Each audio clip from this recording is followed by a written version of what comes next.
Not by might, nor by power, but by my spirit, say the Lord of hosts. Not by might, nor by power, but by my spirit, say the Lord of hosts. I am Elijah. And this is the message that the Lord God has given unto me to give unto you. Not by might, nor by power, but by my spirit, say the Lord of hosts. That comes from Zechariah chapter 4, verse 6. I want to tell you, read Zechariah chapter 4, verse 4 through 6. And the prophets know Haggai, go to Haggai and say, hey, Israel, I'm going to use you as a signal. But no, let's continue on. Then you go to Malachi chapter 3, verse 1, when you tell, and behold, I will send my messenger, and he should prepare the way before me. The Lord, whom you seek, shall suddenly come to his holy temple. Even the messenger of the covenant, whom ye delighted, and whom he should come. Then, Malachi chapter 4, verse 5 and 6. I will send Elijah to you before the great and dreadful day of the Lord, and he shall turn the hearts of the children back to the father, part of the horse back to the children. He said, I come to strike earth. So we know that's already gone. You know, the curse is gone out. All right. But I always tell you, read Malachi chapter 4, verse 4, 5, and 6, because you got to go to verse 4. You got to know who you are. If you don't know that you are Israel, God's chosen people, you don't know that you're supposed to keep Deuteronomy, whoredom, all the whoredom, you're not going to make it, bro. No, bro, no.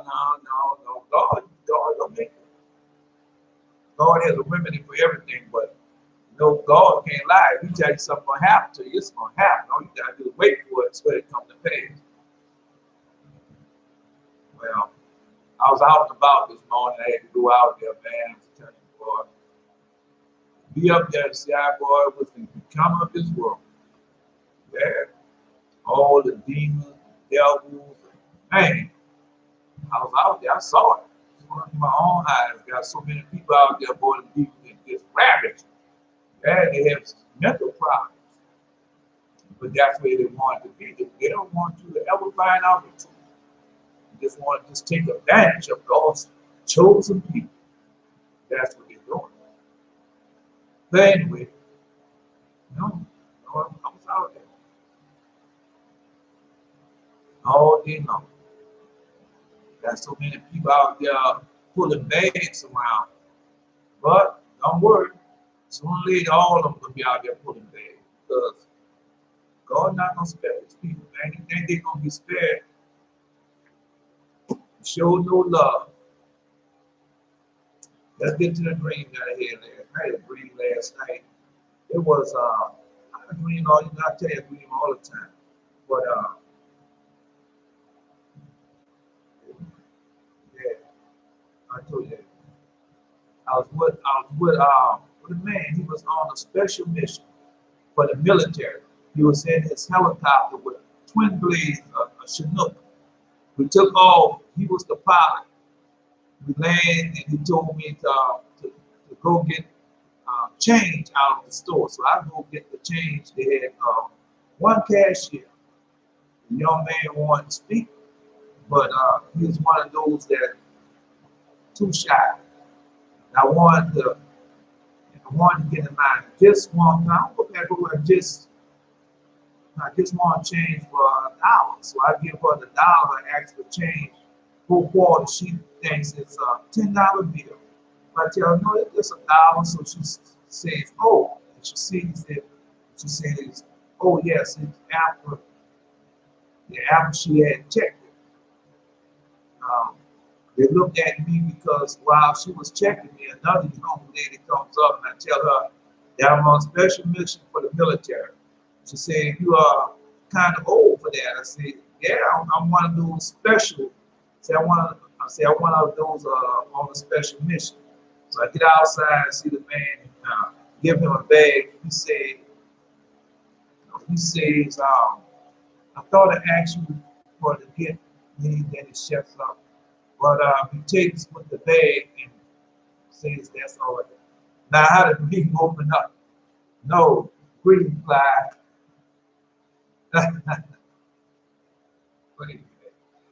Couldn't breathe. Let me tell you. So I was somebody I know. So he comes up, and next thing you know, he's going on a mission. So I get to the helicopter. What is it? You know, both of us going on a mission for the military. The helicopter is green, the twin blade kind. So we get on their bag. I didn't know he knew how to fly. Boy, he was in that helicopter. Boy, he was just going close to everything. And boy, he was really flying the helicopter. So when we get to a certain point, so after we get to a certain point, so he lands. So he lands the helicopter, and he told me to go get change. So he goes off to one direction. I go get the change. So when I get in the store, they had one lady. Now they still had those barriers up for like when they have for the virus and things. They still had those up. But they had one cashier. All the other lanes was closed, and they had like a couple of men, about 2 or 3 men in the line. So I go in there.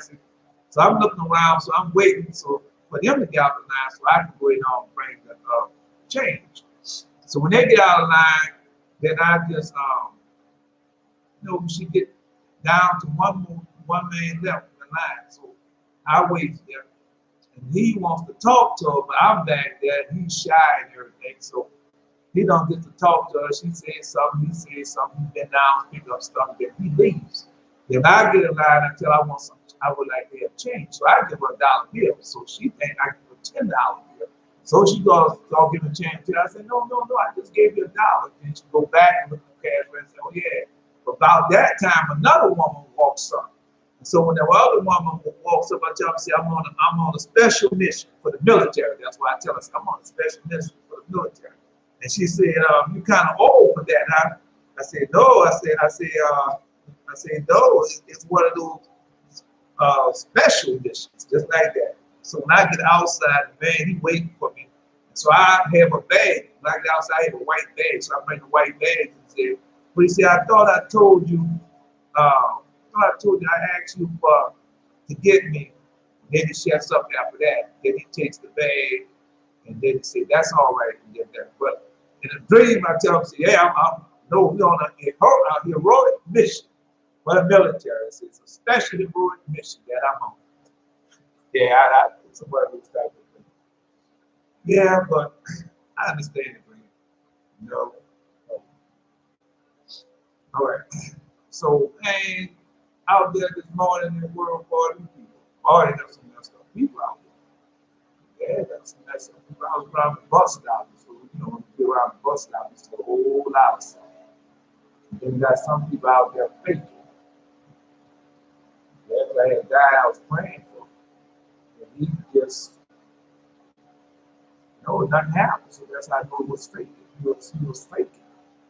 Yeah, but then you can't deceive God. You can't deceive God. You get out there with all that foolishness all you want, but you can't deceive God. God knows. And so they had one guy named Stacy. Now I was trying to tell them that the flood is coming. So if they believe or not, that's on them. But Lord God, I told them 2 angels opened up the floodgates and the waters came out. I told them that. So I had some of them I was trying to tell that to them. Well, they believe them, well, forbid, I told them. So they had one guy named Stacy, and he's talking about now he's getting into the dietary laws. But we understand that those laws, when they say dietary laws, mean something else. I went over there with you. I went to the letter Ortiz. The guy did that. There's another book they have in there where they tell you that means that not certain, but with those animals, when they tell you about what not eat, that means not to be involved with certain type of people, because that is the character, that is the spirit. I went over there, that's in the letter of Ortiz. All right. But it's in another book too. I can't think of another book right now. But then also, no, the guy named Stacy, so he was on his way to work. But what I wanted to tell him was this: if you have a problem with your weight and stuff, that's a totally different thing. That's a totally different thing. We have to do. I have a problem with my weight. I did. I was number 6'2". And I was 270 pounds. Yeah. But when I started obeying the voice, keeping His commandments, He taught me what to eat, what not to eat. And because a lot of things you're supposed to eat in moderation. Now, everything is God. God, just like when I told you about when Peter was on that, Peter was up there on that roof and said, whatever God has blessed, don't call it common nor unclean. Whatever God has blessed, because He has blessed it. Right? Because if you think when the dirt and all that's coming up that God's not going to permit you to eat whatever, from, bro? That's God. But most of us, we gonna be with Him, and we gonna be eating manna from heaven, or eating fruits and different things of that nature. Yeah, because it's gonna be over with. Right? Messing down the era gonna start. So I mean, go read the vision of Paul. That's what you gotta read. So the young man, he wants to get deep into it, so he have to. When you read the apocalypse of Abraham, you learn a lot of discipline in that book. A lot of discipline in this book here. I always go to this book. I'm just telling you, I mean, there's a lot of discipline in this book. The apocalypse of Abraham. There's a lot of discipline in this book. All right. So when I went to that book, that helped me a lot with my diet. But what y'all don't understand, any processed food going to make a game with. Any processed food going through your no, I'm telling you, Clyde, I mean, I'm gonna be up there by you, but you gotta it's what you eat. And everything contains salt. I read that to you. When you go read the book of Enoch and tell you about Pentecost, and he taught these people, taught the devil and these people over everything, taught them the secrets of sweet and sour. And so, them people, once you start eating that stuff, and you start when you're young, and as you grow up, that stuff getting, your body is made of that, so your body is go completely off of whack. But once you start obeying God's voice and keeping His commandments, then your body start falling back. Yeah, your body start falling back into how it's supposed to be, how it's supposed to react. And it does. It gets back. But when you're young, you can get anything and burn it off. But as you get older, you get up in age, you can't eat everything and burns it off. So it takes a while. All right. So that's this book here, The Prophets of Father Abraham. This book here teaches you how to eat. Yes, it teaches how to eat. Now just read it. Now I can't tell you this, but I can tell you that it's in this book. If you have a problem with food and stuff, read this book. And once you do what that book says, you're gonna be fine. No, I don't have all that problem no more. I don't. Because I don't eat. I try my best to stay away from any processed food. And then I only try to eat stuff that I cook myself. Now, when you're on the road, you can't do that. You have to eat whatever's on the road. But I find Walmart to be pretty handy with that. They have a lot of vegetables and fruits at Walmart. Yeah, they have a lot of stuff. So when you're on the road, you got Walmart just about everywhere. So that helps out. And then other places, you just have to, if you eat it, you got to make sure you don't eat much of it. Like I said, just learn how to eat in moderation. And what to eat. Yeah. I think the wine that drink is a problem. No, I'm going to tell you, when you get in this book right here, I got another thing to tell somebody else. When you get into when you get in this book right here, it tells you about 12 pages. It tells you about wine. Our father Judah tells you about wine and how to drink it. This I went over there with you the other day, Sunday. I mean, the Sabbath day when our father Noah had made that wine, and he told you Satan got wanted to make that wine. All right, so I went over there with you. All right, I just want to let you know, no, it's not a crime to drink wine. It's a crime excess of wine. I went over there with you about the monkey, the different animals that he put into the wine. All right, no. So let's go. Oh, but most Nazarites don't drink wine. No, I don't drink wine. I'm drinking wine. I used to drink it, but I don't drink wine. Drink no alcohol. All right, then. No, I'm just telling you, you can drink wine, just you're putting yourself in a situation, but Lord God, you can do it in moderation, but best not to drink it at all. Or if you do, you know you got to watch yourself with it. Yeah, it can overcome you, but God will tell you it does not stop you from drinking wine. All right. Yeah, another young boy, Terrence, 21 years old, and he goes to school in Alabama. That was good to see him go to Alabama. But the young man is, you know, a lot of our young folks think they need all this stuff. It's coming to them 24/7. And they see their friends doing it, moms doing it, pops doing it, so they just feel like they have to do too, but they don't have to do that. No, they don't have to do that. So I was telling the young man that I was mention him today, but a book that he needs, this is the book right here that he needs called a prophet. And so when you go in the prophet, you know you're going to read the book of Ecclesiastes. If you're a young man, read the book of Ecclesiastes. It's going to help you out a lot. I mean, because when you're young, you're looking for guidance. But also, you know, I was telling about fasting. When I was around his age, 22, really old.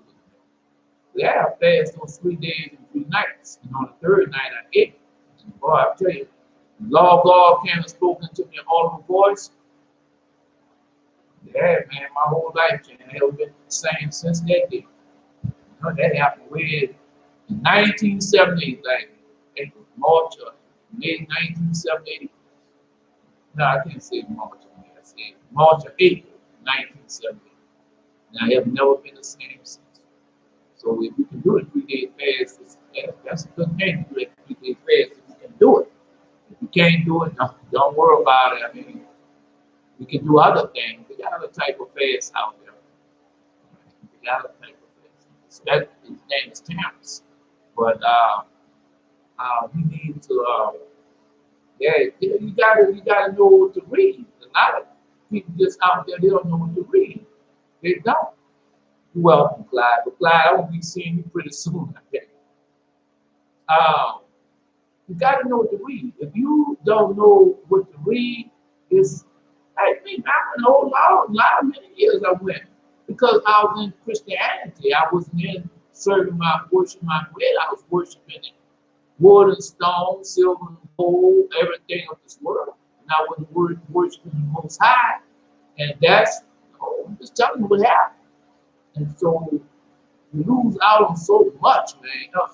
Man, so much that you lose out on. Yeah, because you know, they're not teaching right. All they're teaching you is how to serve them. You're not serving your creator, you're serving man. You're not serving your creator. And so, young guy named Terrence, that's what I'm telling you, man. Don't get into that HOI people, IUC people. That's a big fault. I saw them. I guess it was on YouTube I saw with all that margin and colors on. Man, y'all not doing nothing. Y'all not doing nobody no good with that foolishness, man. It's foolishness. You don't see the evil, the wickedness, and that sin that y'all doing, get together, march down the street, the same colors like that. And then y'all going home and committing all the acts. Talking about your community. You want your community, put on sackcloth and ash and take off get rid of all the idols out of the house, get rid of all the idols that you wear, necklace and chains and all that. Get rid of all that foolishness. That's not serving God, you're serving man. And then when you serve those things, then you want to know why the brother down the street picked up a handgun and going to kill somebody. Or why you robbing and looting. But you see, you that's enough. Tell me what's going on, man. You don't need that stuff, man. That stuff not helping you. It's not helping you, and it's not helping your people. So you can't complain about somebody else when you the main one that's the cause of it. That's like I tell you all the time what Jesus said. First cast the mote out, first cast the beam out your eye, and then you see clearly how to cast the mote out your brother's eye. So if you haven't cast the beam out your eye, and you haven't got rid of all this stuff like the poor hair do around the toilets, then you can't complain about whatever you see somebody else doing.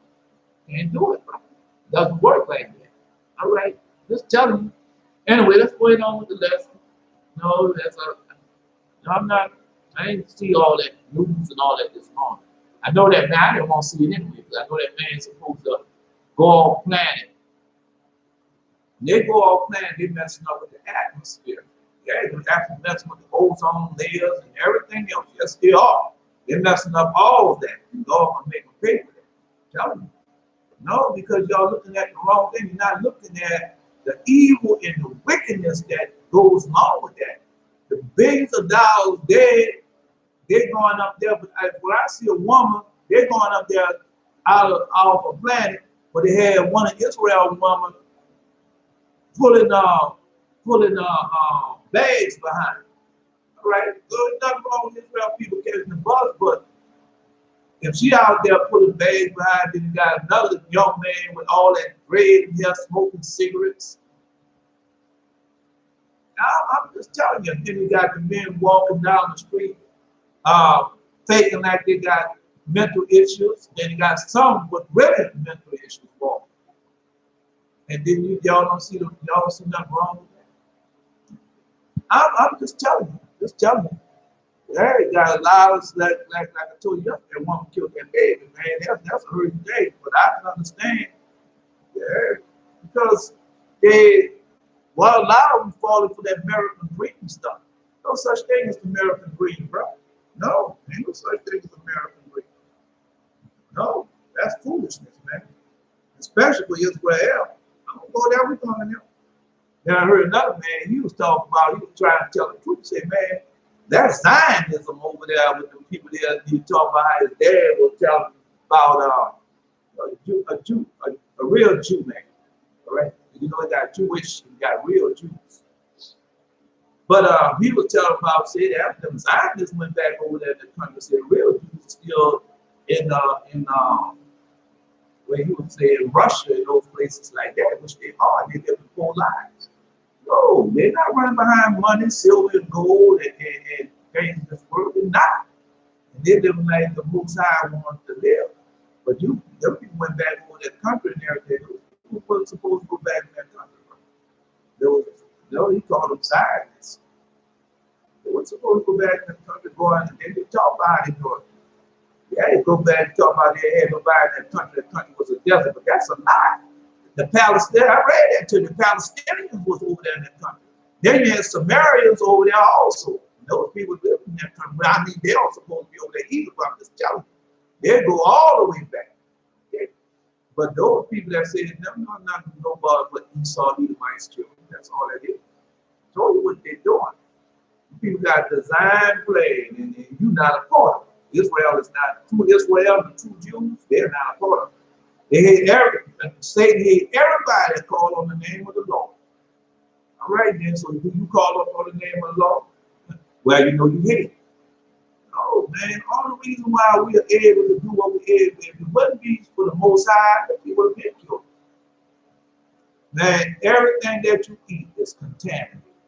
The water is contaminated, the air is contaminated, the beef is contaminated, the vegetables are contaminated. Oh, there you go, God. Now you know those things are contaminated. All right, because when I go outside and everything, the honeybees don't go on this stuff. Once you spray some kind of chemical or something on there to kill the pests, so then the honeybees don't go to that flower no more. And then when that stuff goes off, then all that fertilizer and all that stuff they do not get fertilizer. All that chemicals and stuff they use, all that washes down to the Gulf of Mexico, to the mouth of the Mississippi. Now, they got a place to run other places. I'm talking about what I know runs from north to south. And all that chemicals and all that stuff they have, they running down all the way to the mouth of the Mississippi River. So that's why God got to send them storms and everything to break all that stuff up. All right? Just tell me what's going on, man. No, man, I will tell you again, you live in the Messianic era. You live in a very dangerous time to not to have the Most High, because you're going to fight with Satan himself, as you see right now. They got so much wickedness going on, man. All right, but Israel taking the blood of it because they don't want to repent. They don't want to obey his voice, keep his command. They don't. They don't. No, and they, when I was over there in Jamaica, that's what it looked like when I went downtown. It looked like when I was over there in Kingston. But they had people sitting around, you see that they're homeless and living in a certain type of condition, and some of them just felt point blank fell for Christianity. I met a woman that was Pentecostal, Pentecostal speaking tongues. And I was talking to her, man. We had a whole lot of people out there, young boys, young men out there trying to rob and steal. And then they got other ones out there that, they just don't know what to do. They just minds and all. Then you got dudes out there smoking weed and everything without, man, smoking marijuana and stuff. I didn't know the cause and truly cause and effect of it, because it could have a cause and effect of it. Yes, it does. It's telling you. Okay? But anyway, so all that's, but now it's closing up, coming to the end. Coming to the end. The people got a warning. You can tell them and preach night and day to them until they want it. No. But a lot of them don't want it. A lot of them want, I want to say that I want to live like he lived. Yeah. But God don't want that. God want us to live like he wants us to live. And that's, no, they don't want that. So they feel that if I can't have this, I live the way God wants I can have. That's a lie. God don't stop me from having nothing that not all things God don't want you to have the evil and wicked stuff, because you know that's going to lead you astray. Yes, it will. Too much anything, man. That money and stuff, like they have with that dude named Sherman, somebody played for the 49ers, used to play for people Seahawks. And the guy said, "Why, man, he got all that money out, why you acting foolish like that? Why you ever play?" Because I will tell you how the scripture says. Better for a man to compare, better for a man to rule over his own spirit than to rule a mighty army. It's better for a man to have rule over his own spirit than to rule a mighty city. Just tell him. So he don't have no rule over his spirit. And that's why he does it. They don't care how much money you have, you don't have rule over your own spirit. It's not gonna work. And our wife and couple down now today on Daystar, sometimes they have the picture and no sound, sometimes they have sound and no picture. Today was a picture and no sound. And I was watching couple down, throwing up a curse. Yeah, they're throwing a curse over the people, and they're holding up the 3-6 sign while you're throwing up. Because I had the sound on it to the voice, so I had to read the caption, closed caption. And as soon as they hold up the 3-6 sign, they start talking about the curse. Yeah. That was on Daystar. So that's even with the chapter. And so I watched it, man. They look to some people have to do whatever the Illuminati or the Sonic or whoever over them. They got to do whatever people tell them to do. And they're doing it. But we are the ones that suffer for it because we follow them.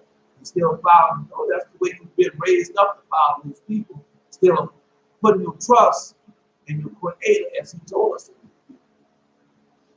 It's hard to break loose from that because your parents being taught you these things. Then your parents, the fathers of them taught you how to run behind money, idols, and everything of the world. And sometimes it's hard to break away from it. But if you pray with all the stuff, man, you should see, because that young man I met today named Terrence, and that young man just said, man, you see how smart that young man was. I had to talk to him long. I just see him say he was in the marching band. And I asked him, he said, well, do you like marching the marching band? He said, no, I like the music. So once he said that, I said, man, it's intelligent. And so you can see that, but they just lost their way. And they do just go behind what everybody said. And not break away from all that. Because once you start, all I tell everybody the same thing. The Most High, Jesus, Lord God, the Most High, God, they want you to have a personal relationship with them. If you don't have that personal relationship with your Creator, bro, you're not going to make it. As I can attest to that on many days, because I didn't have that personal relationship. No, I had a relationship with the church house. I had a relationship with everybody else, but not a personal relationship with my Creator. I didn't, but now I do. It's really a lovely thing. Very lovely. So let's get to it. We're going to Ezekiel chapter 43. This is what he gave me. Boy, I've been reading this, and you know, like I said, a lot of times you be reading stuff and then you don't get it. And one day you just open up the mind and say, oh, yeah. Ezekiel chapter 43, verse 1. After he had brought me to the gate, even the gate that looked towards the east, and behold, the glory of God of Israel came from the way of the east, and his voice was like a noise of many waters, and the earth shined with his glory. Now I done heard the voice. All right. Now I done seen the earth shine. Yeah, but not like, I guess not like he said it shine. Man, come on, bro. That's why I'm telling y'all, I'm trying to give y'all the same thing. Once you have a personal relationship with your creator, y'all I have a lot of experience, and I didn't know it at first. No, but when I started obeying the voice, keep his covenant, keep his holy commandments, he started giving me just the same spirit what these people had. God wanted to have the same, give you the same type, different experience, but it's the experience of God that he wants to have with you. So that's why I tell you all these things. All right. And it was according to the appearance of the vision which I saw, even according to the vision that I saw when I came to destroy the city. Once again, it was no, because he's going to destroy that city again, because you got to get those people out that land, period. Because that's our land. Listen to it. And it was according to the appearance of the vision what I saw, even according to the vision that I saw when I came to destroy the city. And the vision was like the vision that I saw by the river Chebar, and I fell upon my face. Yeah, but listen to what he said. The vision I saw when I came to destroy the city. Yeah. The glory of the Lord came into the house by the way of the gate, whose prospect is towards the east. So the Spirit took me up and brought me into the inner court, and behold, the glory of the Lord filled the house. Ow. How can I put this? Well, I mean, I can see angels in the house. I know God was in the house because that light, they have a certain type of light in there. Yeah. You see that and you say, man, what? I love it. Because there's a certain type of light. Anything dark is of the evil wicked one, man. God don't come in on. I mean, I didn't know, how you gonna come to dark and see his light. And I heard him speaking unto me out of the house, and the man stood by me, and he said to me, Son of man, the place of my throne and the place of the soles of my feet, where I will dwell in the midst of the children of Israel forever. Listen. I want you to listen to this close, because it's still with that fly away doctrine, that rapture doctrine. Every time I hear that stuff, man, it just gets to me, bro. To see that those lies are still out there. This is what it said. And I heard, no, because you don't know the people that took over YouTube.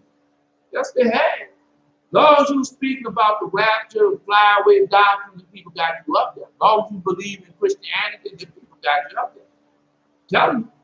No, IUIC people, that's what they call themselves, Christians, though, they do it not. HOI people and everything, no, as long as it's false, they put it up there. But the real stuff, nah. Go look at it, you can tell. I seen this young lady, she started off, started off with dreams and visions. Now, yeah, she was humble, and you can see she had on sackcloth, and she was humble. Now, she got all the latest fashions on. Man, there go another one. Yeah. I heard him speaking unto me out of the house, and a man stood by me. And he said unto me, Son of man, the place of my throne, and the place of the soles of my feet, not just the most high speaking, where I know Jesus, Lord God. All right.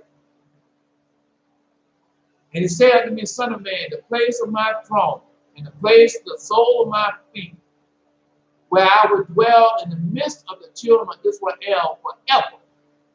In my holy name shall the house of Israel no more defile, neither there nor their kings, but their whoredom, nor by the carcases of their kings and their high priests.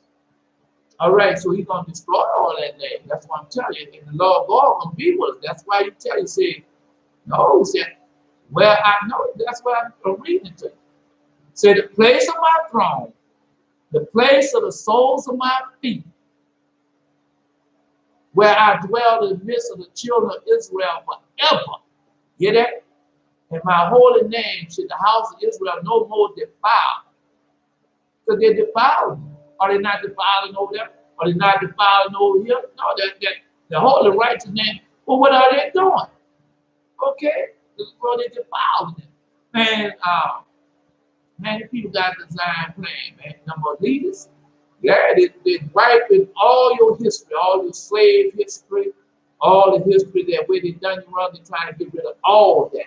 And then they're going to rewrite the history books. And they're going to make themselves God's chosen people. That's their plan, to make themselves God's chosen people, make themselves the ones that came over here slavery and overcome.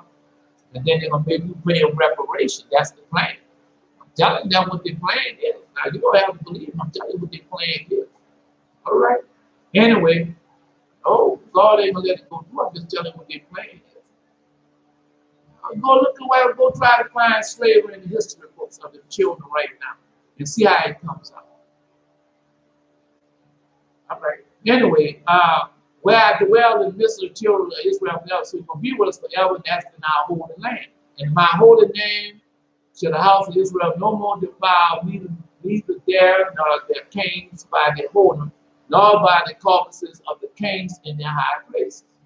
All right. In the setting of their threshold by my threshold, their post by my post, and the wall between me and them. They have even defiled my holy name by the abomination that they have committed. Wherefore I have consumed them in my anger. So God going to destroy them all. No, because what I'm reading from you here is this for the future. This is the prophecy. All right, but when Jeremiah and Ezekiel, when we went into the bondage back then, to Babylon and all the other people, all right, that's why I'm reading it from. That's why I'm reading this, because you know what I read to you, for Abraham to you 4 times. All right, you know, we are still in wrong occupation, man. Come on, bro. Yeah, that's where we're still in that. Still in that. All right. Now let them put away their whoredoms and the carcasses of their kings far from me. And I will dwell in the midst of their families. That's what I'm telling you now. Let them put away their whoredoms and the carcasses of their kings far from me, and I will dwell in the midst of their families. So that's why I tell you, you got to get rid of all those idols and everything. Put on sackcloth and pray. Burn incense and pray and cry unto God. Yeah. But that's what you tell you, got to put all that stuff away. When you go read the Shepherd of Hermas, that's another book I told the guy to read. The Shepherd of Hermas. So when you go read the Shepherd of Hermas, it tell you exactly what you need to do. Yeah, how you have to abstain from the pure. The pure fast is abstaining from everything of this world. All right. Yeah, that's the pure fast. That's when you purify the flesh. You keep it. It's a covenant, man. You keep the covenant. You're being circumcised. You're being circumcised in your heart. But Jesus said, what's in the heart come out of the mouth and defiles a man. So you circumcise yourself in the heart, and what comes out is not going to defile. You circumcise yourself in the mouth, you circumcise yourself in the lips, circumcise yourself in the tongue, circumcise yourself in the eyes, circumcise yourself in the ears, then circumcise yourself in your body, and you become what? Perfect. Even as you're falling in His word. That's what Jesus was teaching us. God would put the end, took all that away from us, and gave us Christianity, where Jesus came down here and showed us to serve. Because back then they were serving the Sabbath day. They were serving, before they were serving the Pharisees, the scribes, and the hypocrites. Those that the people right nowadays, like the Jeff Bezos and the Branson people. Yeah, that's who they serve. So they want to be rich like them and have money like them, the Trumps and the bombers and stuff. That's what he's telling y'all. Yeah, I'm just telling you. Now, I'm just talking about the ones in the United States, but the Boris and all them all over the world. People want to be like these people, the leaders all over the world. But you're Israel, you're supposed to be worshiping your Creator. You are the true Jews, those who are the true Jews, they worship their creator. They're not worshiping monies and running behind man and business and not doing that, brother. All right. Just telling them, say, let them put away their whoredom in the carcasses of their kings. That'll be your president, your prime ministers, and your elitists, all that stuff away. Fall from me, and I will dwell in the midst of them forever. All right. No, you come and get us, just like I told you before. Just I read that to you. You come and get us like you came and got us out of Egypt the first time. With a mighty hand outstretched on, bring us back into the land that was covered unto us. Bring us back to the land that was promised unto us, and he tell you, I'm gonna always be with you. I just been reading that to you. All right. Tell him. And he said unto me, Son of man, the place of my throne. Wait, I'm trying to go. No, I had to go back a little bit. Thou son of man, show the house. Thou son of man, show the house to the house of Israel, that they may be ashamed of their iniquities, and let them measure the patterns. I even know this one before. Because the temple is made on prophecy. The temple is made on prophecy. It's made with the 12. It's made with the 12 patriarchs. It's made with Abraham, Isaac, and Jacob. Right? No, that's how it's made. It's made how many? It's made by the Jubilees. Yeah, because I was sleeping one day and it was talking about 50. And then the Lord God told me that was 50 feet. Yeah, he gave me the outlay of the house, of the temple. And he's been showing me and teaching me what the temple is and how the temple is made. And the temple is prophecy. So when you go and read in the lost books, and when the who that was, I think that was one of the Caesars came there and told him, come on and teach me and show me. Might have been Father. Yeah, teach me and show me when the Messiah was supposed to come. And then they showed Jesus. It showed that it was 5,500 years. And then all that's the part of the house. I read that to you before. All right. No, that's in the lost books of the Bible. This book here. This book is 2 books in one. It's the lost books of the Bible, the forgotten books of Eden, but also the letter of Ortiz, where they transcribed the Torah into Greek, and so that's this book. That's this book right here. Yes, it is. I know it is. Tell me it is. And so, yeah, man, I'm gonna argue you give it to you as they have given it up to me. Wait a minute. You know what?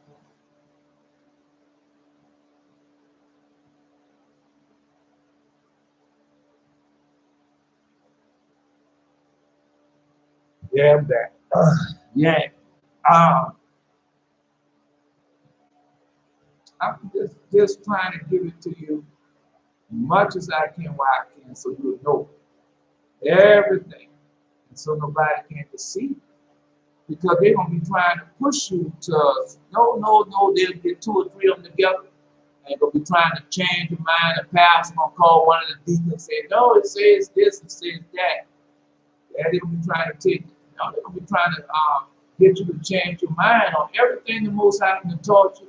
People want to try to get you to change, try to get you away from this, to get you bound back into that Christianity or whatever denomination or whatever it is. And then the next thing you know, you're back in that foolishness, marching up and down in certain colors and everything, thinking you're somebody, but you ain't nothing.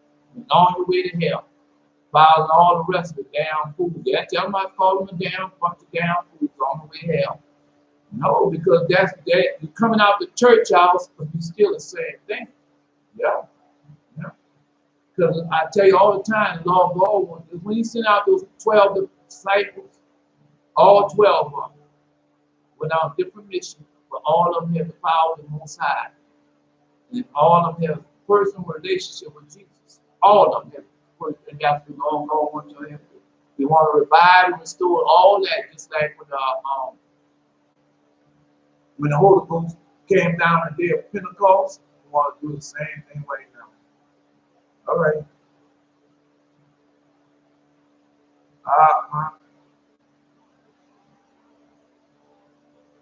So thou, son of man, show the house to the house of Israel, that they may be ashamed of their iniquities, and that they measure the pattern. So the pattern is prophecy.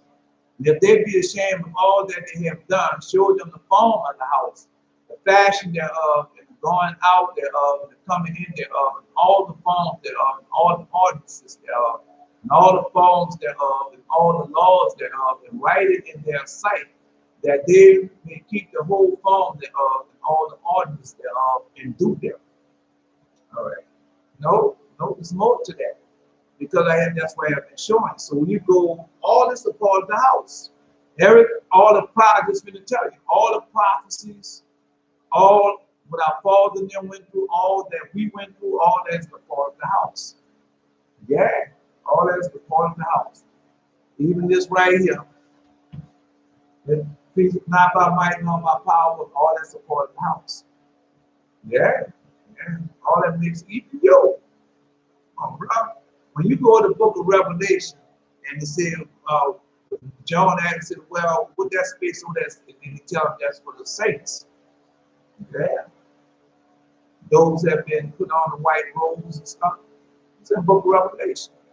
All right, and where they at? Are they not in the house? Yeah.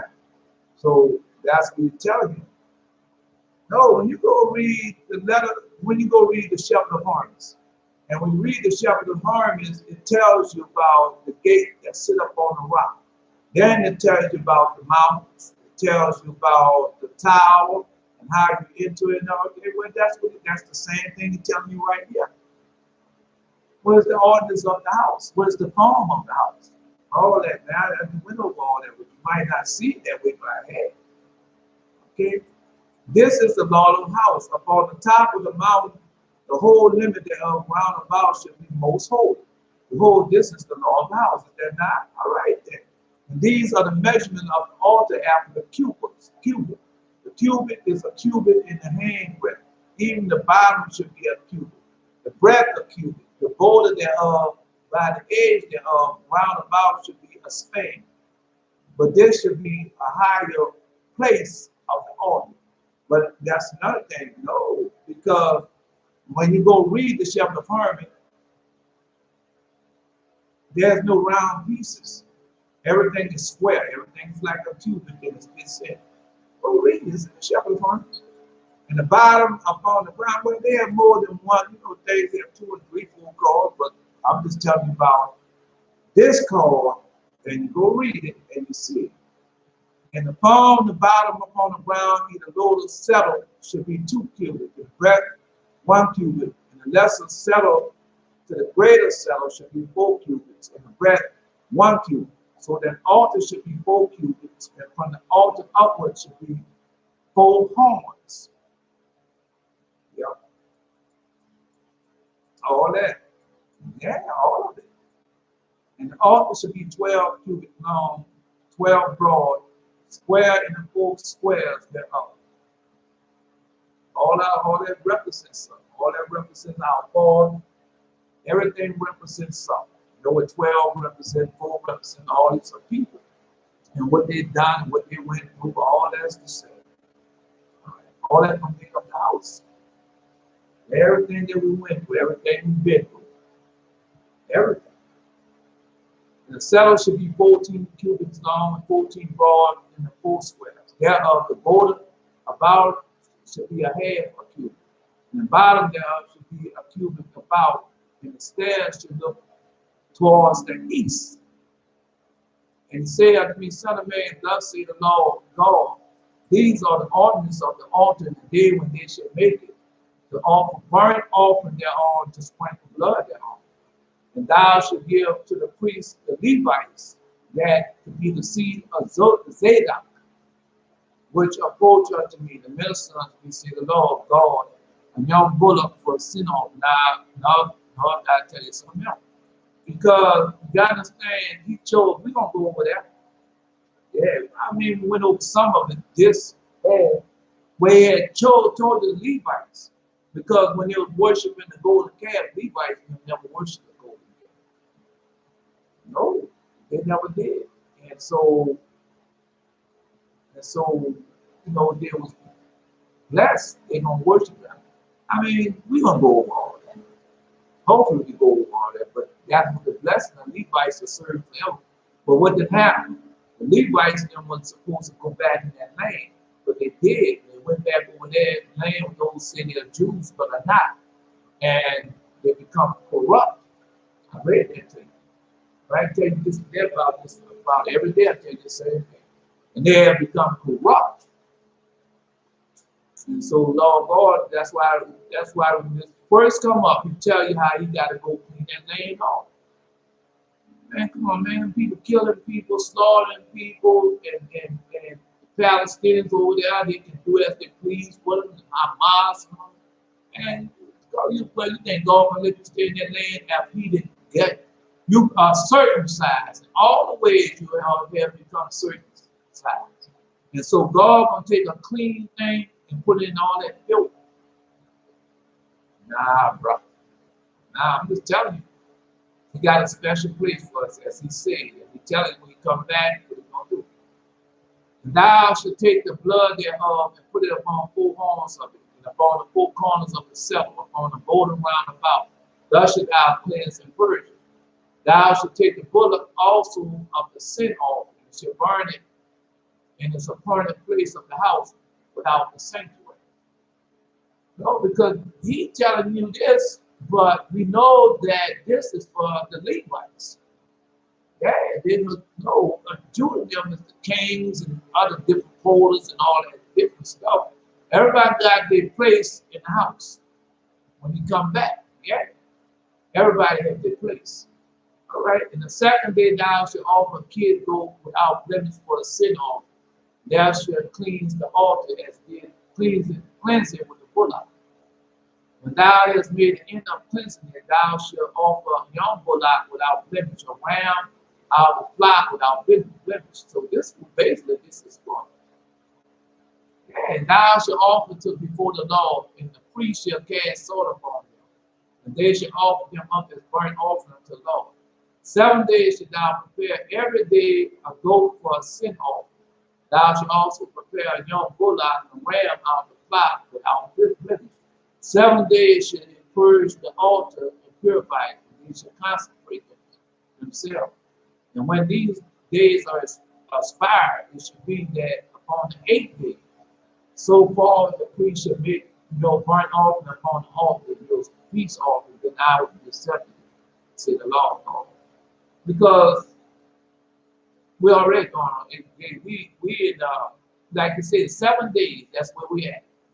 And they purified the altar. No, they purged the altar, purified it, and they should consecrate themselves. That's where we're at now. All right, so where we about to go at? We about to go in the 8th day, the Messianic era. That's the way we about to go. We are in it and just growing up. Yeah, so tell you everything. Everything is in there. No, don't let the people deceive you. Everything is in there. Everything is in there, man. I'm telling you, everything is in there. All right? No, because God don't want us to go backwards. He wants us to go forward. He wants us to take off everything of this word, everything of this world, and he wants us to humble ourselves before him. And when we do that, he's going to truly bless us. Man, tell you, y'all will be truly blessed. Jesus said, I have come that you may have life and have it more abundant.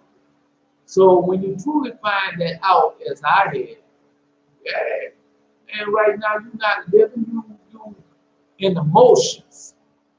But when you truly start living and start worshiping, be glad to wake up in the morning so you can worship him and pray and call upon him. And in the evening time after the day is spent, you can't wait to look forward to the covenant days so you can bless him and worship and praise him for all that he's done to you. But right now, like right now, a lot of people can't do it because they don't understand. They don't understand what he has truly done for us. And once you start understanding what he truly has done for you, everything in your life changes, man. Tell you, everything in your life changes. We are part of the house. We are part of the house. Everything we went through. And I told you that all the time. No, I don't say that all the time. Everything that you're going through is being written down and recorded. Everything. Every word, everything is being written down and recorded. Yeah? All of that. Okay? Let me see if I can do it. I don't know if I can. I can tell you about the temple. No, when Jesus talked about a house, he talked about people. Yeah, the majority of the time he talked about a house, he talked about us, people. Let me see if I could find something.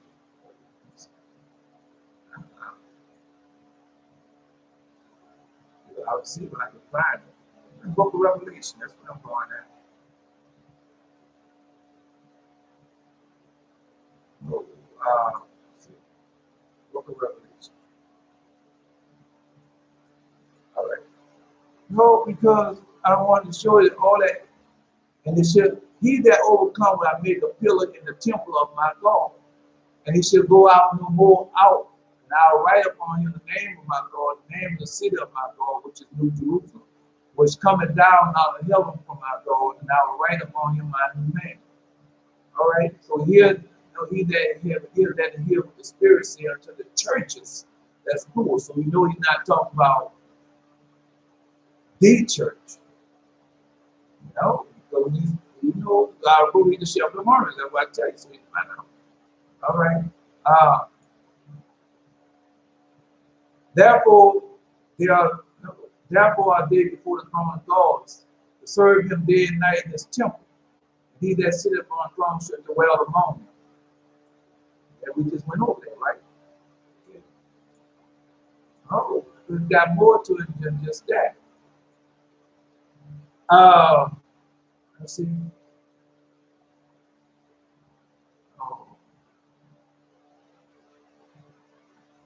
That was giving me a reed, Revelation 11:1. That was giving me a reed like unto a rod. And the angel stood saying, rise and measure the temple of God, and the altar and them that worship therein. But the court which is without the temple leave out and measure not, but is given unto the Gentiles. And the holy city shall they tread underfoot 42 months. Because that's where you're not there. They're about to go into that. Now I will give unto me, we're going to go over this too. I'll give power unto my two witnesses, and they shall prophesy 1,260 days clothed in sackcloth. All right, no, we're going to go over that. We're going to go over that. I just read that today. All right, wait a minute, there's something else.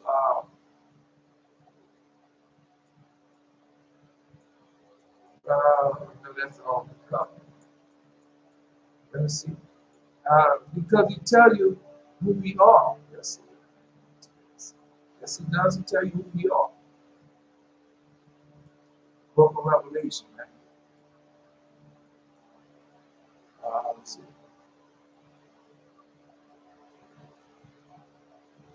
He told him not to.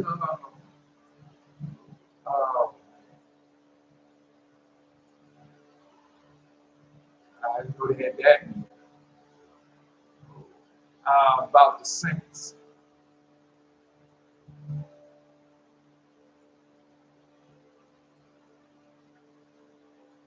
Because that's what we're going to be. Let me see. We're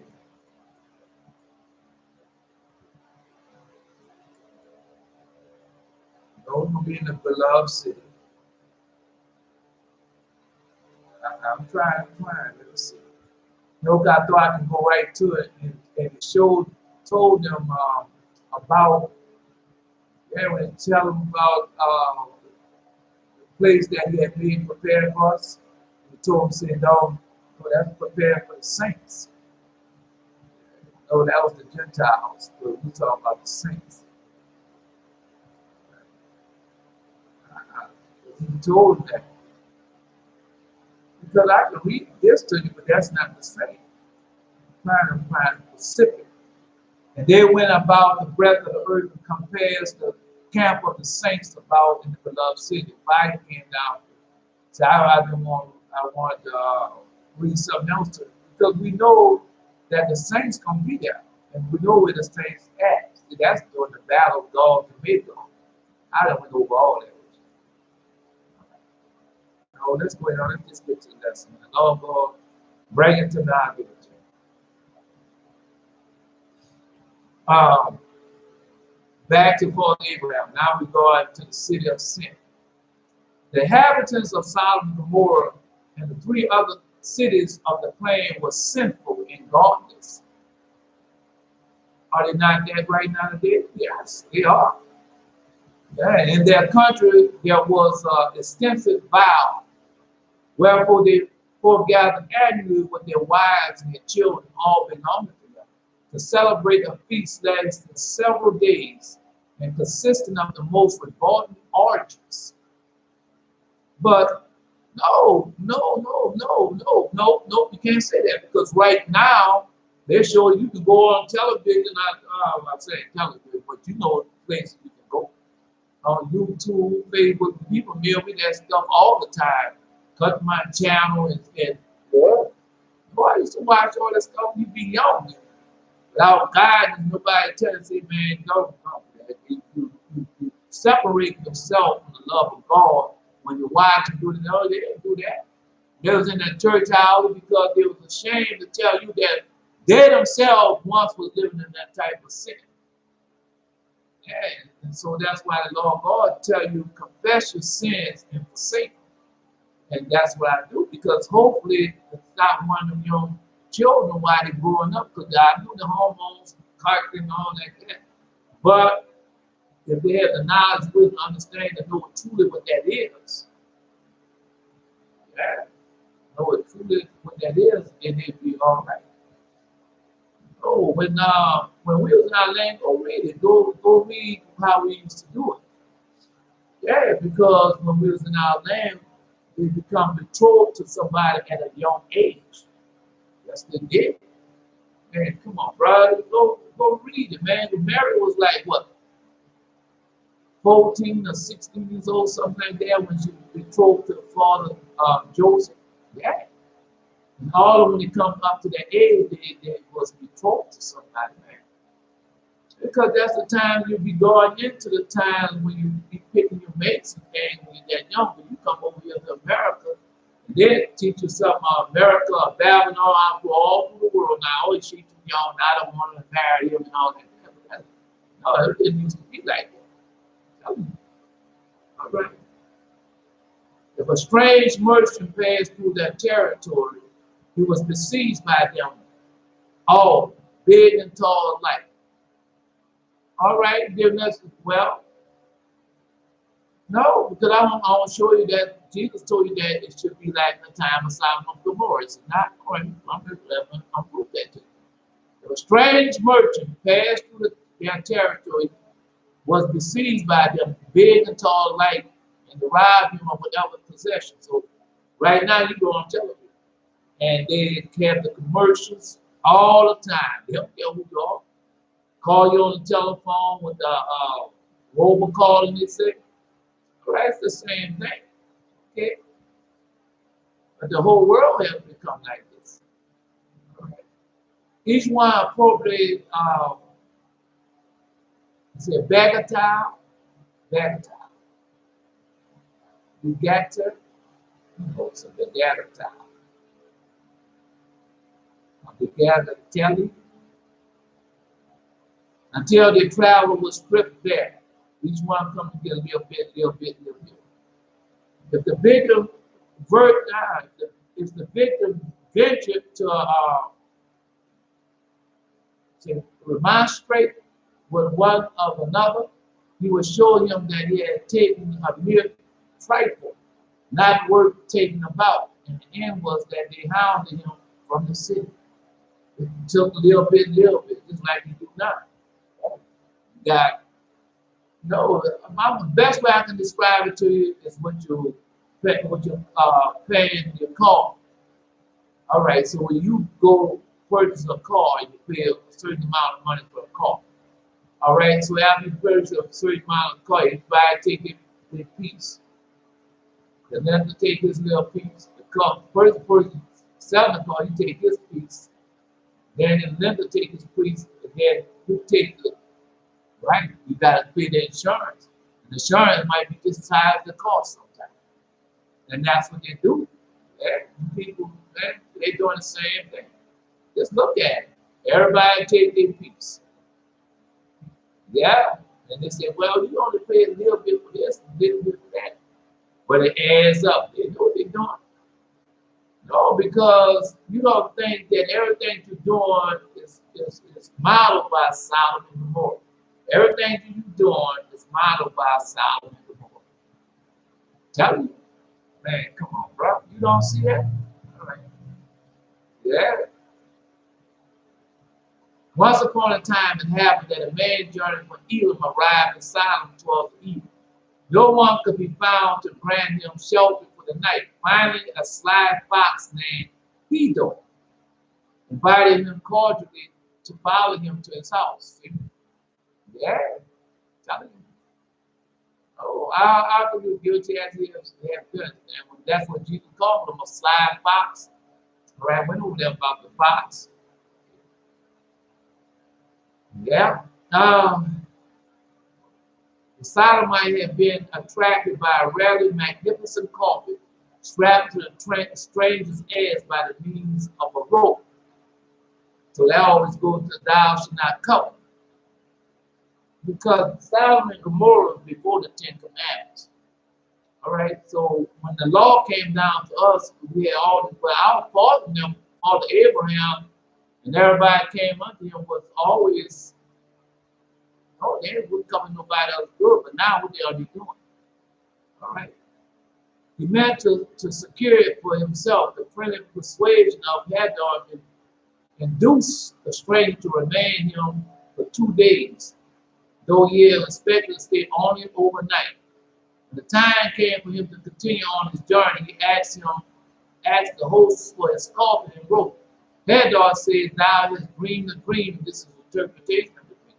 The rope signifies that thou wilt have a long life, and the long as a rope.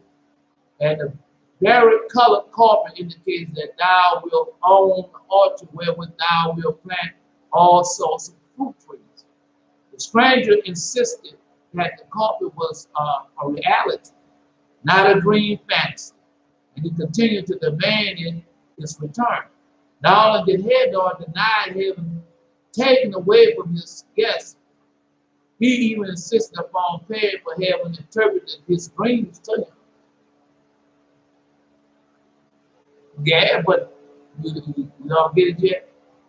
The pastors, these preachers and teachers and everything, that's what they do. You have dreams and the thing, oh yeah, I see your dream, man, God will make your dream come true. The dreams come out your own house, out your own heart. That's what they tell you. Don't they not tell you that? Yeah. Buy my book, buy my CD, buy this book here. God gonna teach you how to have this. I'm gonna teach you how to have this dream to get closer to God. I want to teach you how to have more faith in God, and how to increase your faith in God. And then you go buy that book and everything. It's the same thing. Because you are supposed to go to people. You're supposed to go to the Most High, and so you're supposed to go to your Creator. He's the one who created you.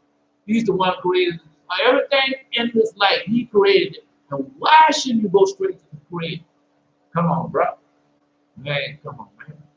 If you, anything that is built, anything,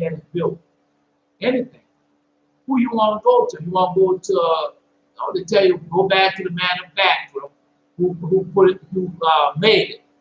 But they got somebody better than the manufacturer. Yeah. The mechanical drawer who took that, or the engineer who took that and put all that up and made it up and then gave it to you. Yeah. Yeah. I'm just telling you. No, go to the man who the patent belongs, but you can't do that because a lot of them stole the patent from somebody else. Yes, they had. Anyway, no, I wouldn't be surprised how many patents belongs to Israel people and to black people. But I wouldn't be surprised.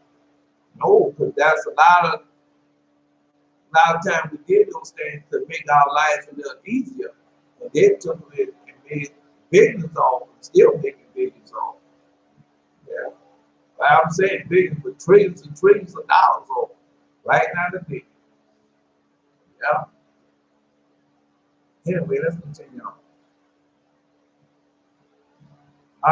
He insists upon paying for having interpreted his dreams to him. The usual price such a service, he said, was 4 silver pieces. But in view of the fact that he was his guest, he was, as a favor for him, content himself with 3 pieces of silver. Oh yeah, they're doing it right now. $35, buy my book for $35. All right. After much wrangling, they put their case before the judge of Sodom, Sheriff by name, and he said to the plaintiff, Hador is known in the city as a trustworthy interpreter of dreams. And what he tells me is true. Now remember, all these people are in cahoots. It's like they are right now today. Yes, yeah. Man, if you make a phone call, I know the judge. Me and him had lunch together. Me and him played golf together. Oh, his son and my son are good friends and make the phone call. The stranger declared himself not satisfied with the verdict and continued to urge the side of the case. Then Sheriff drove both the plaintiff and the defendant from the courtroom. Seeing this, the inhabitants gathered together and chased the stranger from the city, lamenting the loss of his coffin he had to pursue in his way. Now, understand this too, because that's the same thing they do, man. Yo. All the people doing us the same thing. It's nothing changed. Ain't nothing changed. That's why Jesus told you should be like the day of Sodom and Gomorrah. Yeah, ain't nothing changed. You go out there and have to go through and as Sodom had judged worthy of itself also the other city, Shekar and Gomorrah, Zabni and Admah, and Madnan and Zabion. Eleazar, the bondman of Abraham, made slight changes in the name of these judges according to the nature of what they did. Now, I understand that too. All right. He made slight changes in these judges' name according to the nature of what they did. So when Jesus tells you, go tell that slide fox. All right, then we will read the letter of our teachers, like I was telling Stacy this morning, that he's talking about the dietary laws. But the dietary, when you go read the Noachian laws, that was the law of God told me, the Noachian laws. So when you read the Noachian laws, it tell you not to drink blood, and it tell you, it tell you basically those type of things. Yeah, the Noachian law. All right, then when these people came along, and remember when we was in the desert, a lot of people couldn't read. They were slaves, man. Come on, bro. Just like, well, where do you think they got that from? Didn't want us to read. When the slaves first came in this country, they didn't want them to read. Why do you think they didn't want them to learn how to read? Okay, when they was coming out of Egypt, a lot of people didn't. A lot of people couldn't read, and so they had oral tradition. I'm gonna go over that with you. And the law of God tells you, you go read the letter of our teacher, tell you that he was giving them, King David tell you also, that he was giving them instructions on what not to be, or what type of animal not to be. That's what he was telling, just like he's doing now. You gotta understand, this was before the law of Moses. This before the law of Moses. I have to say the law of Moses. Because we know that the law of God made that happen that way. All right. Anyway, that was prophesied that we would send along Moses. So let's keep with the prophecy. And so the law of God is telling you right now is about the nature, just like I keep on forgetting where I read that at. About no, you talk about the different tent, the camel, the mule, the ox, the ass. All right. So they was in the tent. So this type of people, this is the type of people. Rokush, descendants from the tribe of Judah. Yeah. Okay. Most Kurds are descendants of ancient Israel. Most Kurds, because you can follow that back. Yes, you can follow that back. But anyway, let's continue on. No, because right now we reveal that we're all over the world. We know that we are scattered all over the world. But God tells they're not hidden. I don't care who they are. They're not hidden from His eye. He said they're not hidden from my eye no more. But right now, wherever we scatter out to the world, what we're supposed to be doing? We're supposed to leave everything of these government systems and all that. Leave that alone. All the Islamics, Muslims, Buddhists, and all those different denominations, religions, leave all that alone. And we're supposed to be returning to our Creator and worshiping our Creator in spirit and truth, as Jesus has taught us to do. And He's going to truly be blessed. That's all I'm telling you. That's what I did. That's what I had to do. All right. Because you'll get caught up into who's this, who's that, and everything. But the main thing is for always go back to what Jesus said, first cast the beam out your eyes. So you have to do that what is for you to do first. And then you can see how all the things are. Pray for them. All right. Now, no, say pray for them. You have to get them. I don't care if you know them, they hear this message. All they got to do is put on sackcloth and pray. All these necklaces, earrings, and all that foolishness, take all that off, man. Take all that stuff off, put on your sackcloth and pray. And pray, tell God how much you have sinned. And for Him to forgive you your sin, then start obeying His voice, keep His commandments. And I tell you that all the time. Because I had to do it, man. I wanted to know the truth. And so when you want to know the truth, certain things you do, you follow the truth as it written. Thank you, Rose. All right, let's continue on. Let me see. So it's according with the nature.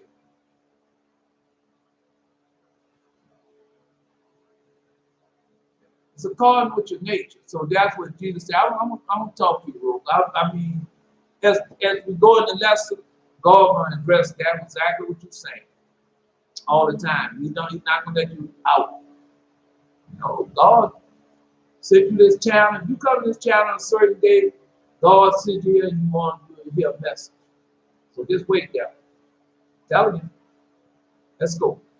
Don't retract no message. Whether it's good or bad, I want to hear it. Cussing me out, telling me I'm this, not that, I want to hear it.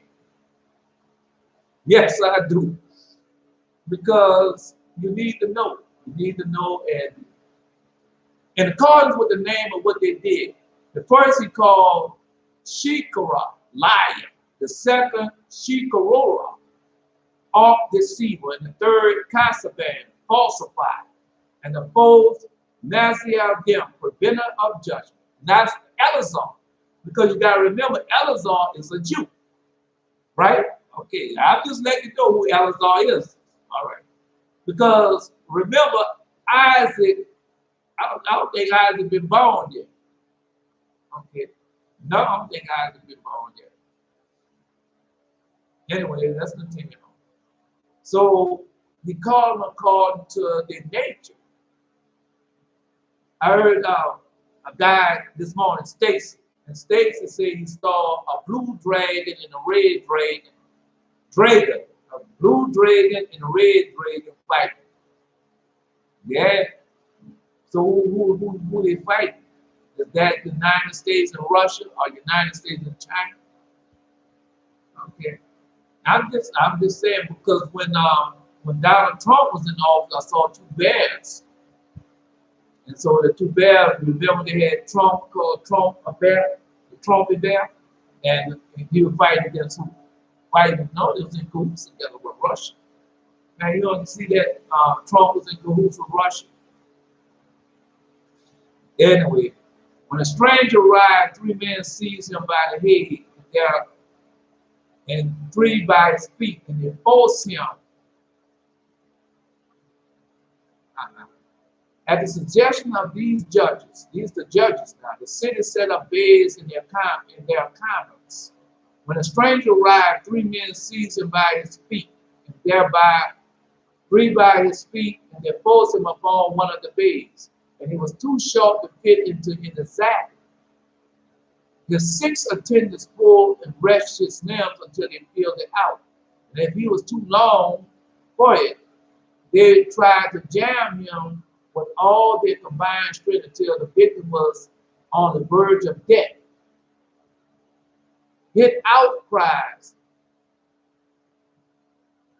Why did they retract the new messages? That's what I want. Put that down. They tried to jam him with all the combined strength until the victim was on the verge of death. And his outcries were met with the words, "Thus will be done to any man that comes into our land." All right. I guess Roll's not going to stop, so I guess I'll have to pause for a minute. No, I guess I'll tell it to y'all at one time. You think God is giving you all this information for you not to use it? It's too much information, right? There's too much power that He's given unto us not to use it. But you got to know how to use the power, when to use the power, and why to use the power. That's why I tell you, knowledge, wisdom, understanding is power that He has given us.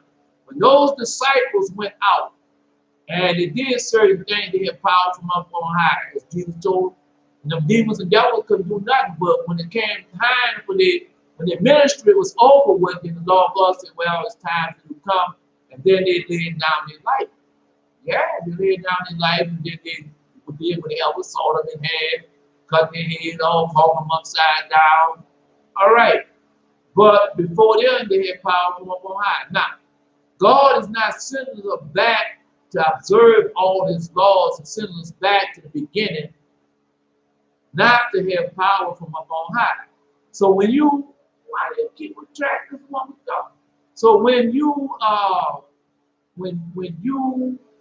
Jesus told you, "Where 2 or 3 in my name," no, when 2 or 3 are gathered in my name, go up in the midst.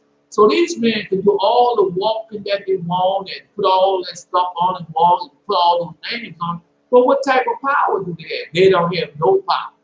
Now, they ain't out there and, well, we're going to pray for brother so-and-so, lay hands on brother so-and-so, and he's going to be healed and all that. No. Because as we go read the book of Acts, Acts of Father John, and I tell you, long as they're running behind the world and the gains of this world, they have no power. But the minute they take off everything of this world and start running behind mammon, that is the God of gain of this world, then they have power upon high. Heal the sick, raise the dead, cast out demons, destroy temples and everything else. That's the type of power they have. Now, so when you can't just say, "Well, brother, we lied, we want to pray for so and so." No, man, you don't know the mysteries of this thing. You got to live a pious and holy life. Then you get with another brother and y'all pray and watch the power come up on high. Man, come on, bro.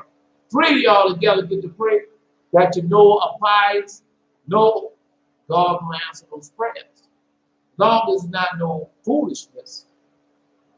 Praying for houses, land, cars, and all that, but long as it's praying for righteousness, justice, they'll be answered. Yes, they will. All right. I'm going to go over that with you too. Also, as for young educated people. Yeah, I understand, man, because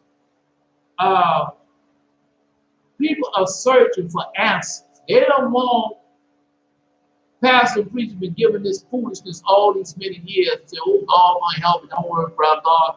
But it never come to pass. No, it don't come to pass. All right, but when you have a personal relationship with the Most High, and you're not running behind the things of the world, whatever you ask for, that's why you say it. It says your Father wants to give you good gifts. All right, so what are good gifts? When they was on the Holy Mountain, man, well, you know I've got to do the lesson. When it was on our Holy Mountain, what the Lord God gave us.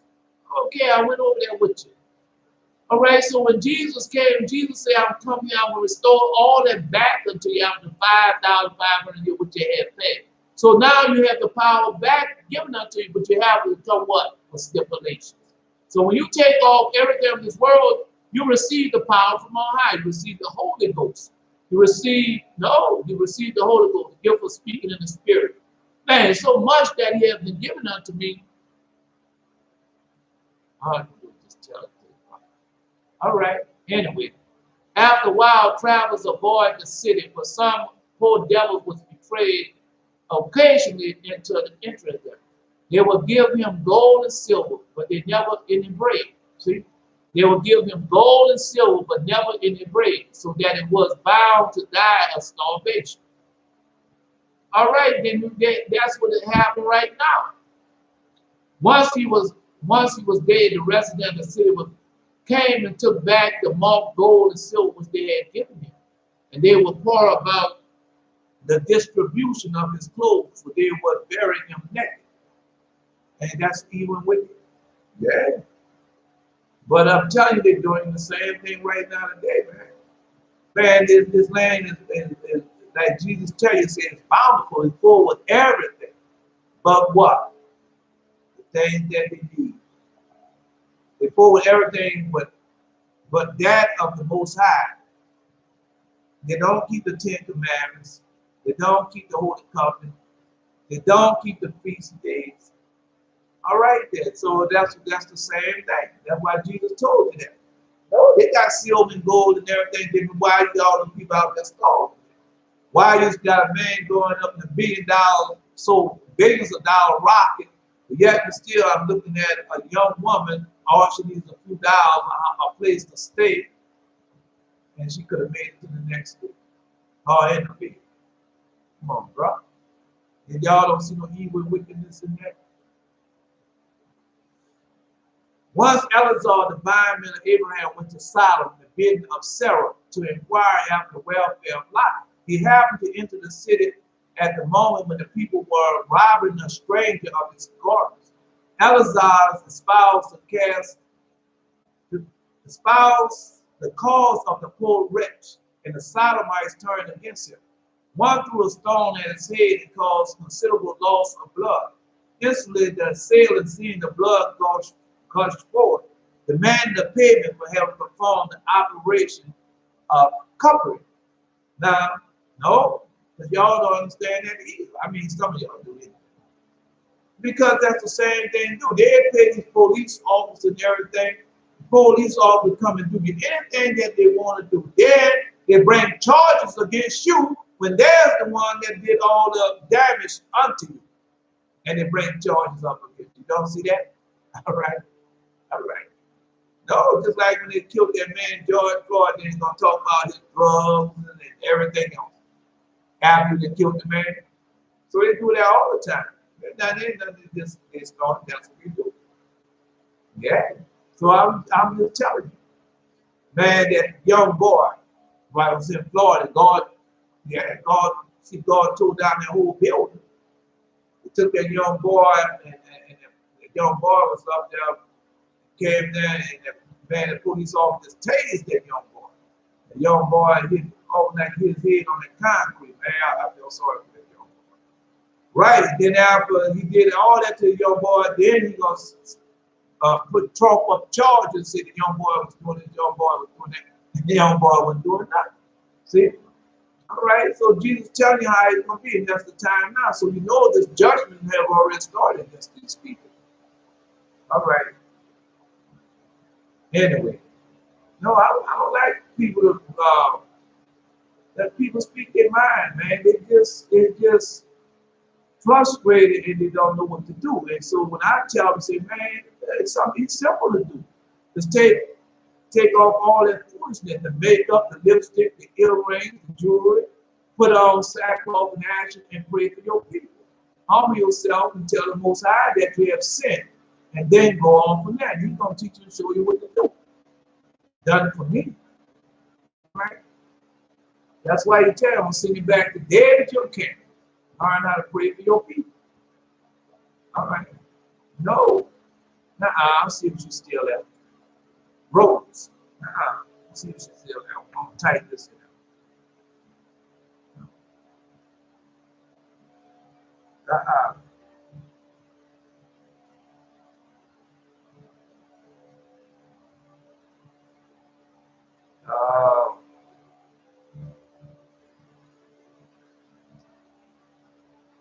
Oh man, got to put the I just put the praise songs 109.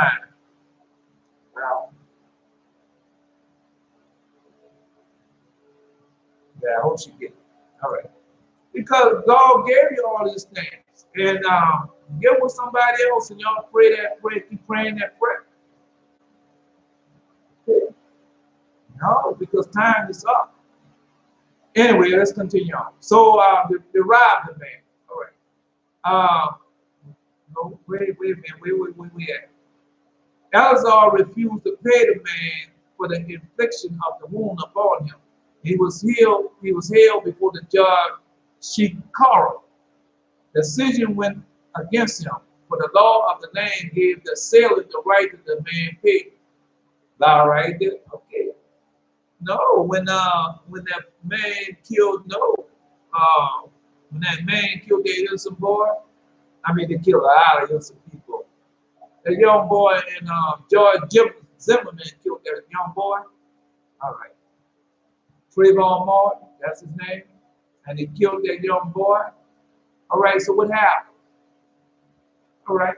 Then after a while, George Zimmerman wanted the parents of that young boy to pay for his court costs and all that. Yeah, and you don't think you live in them? No, because that's the laws of the land. They got the judges, just like those wicked judges, they have wicked judges, wicked lawmakers and everything in this world. That's what they're doing right now today. They are protecting the Esau Edomites, and they're protecting the elites, the Illuminatis, and the elites of the world. But don't worry. God already told you to show you what he's going to do to them. All right? Just telling you. So the law of the land to give the sailor the right to demand payment. Eleazar quickly picked up a stone and threw it at the judge's forehead. And he saw the blood was flowing proficiously. Proficiously. Some say profusely. And he said to the judge, pay my debt to the man and give me the balance. Yeah. We don't have to do that. That was back then, but we don't have to do that because we have a God. When Father Abraham read that to you. And so when Father Abraham, when he got Lot, man, him and Eleazar, man, I read that to you last week, huh? Man, when he got Lot, whoa, just two of them. And how God strengthened him and gave him the power, but we don't have, we got our holy angels, man. The cause of the cruelty was their exceeding great wrath, the sorrow. Now hold up. Now understand what I'm about to say. I want you to definitely read this. The cause of the cruelty was their exceeding great wealth. Their sorrow was gold, and their miserliness and their greed.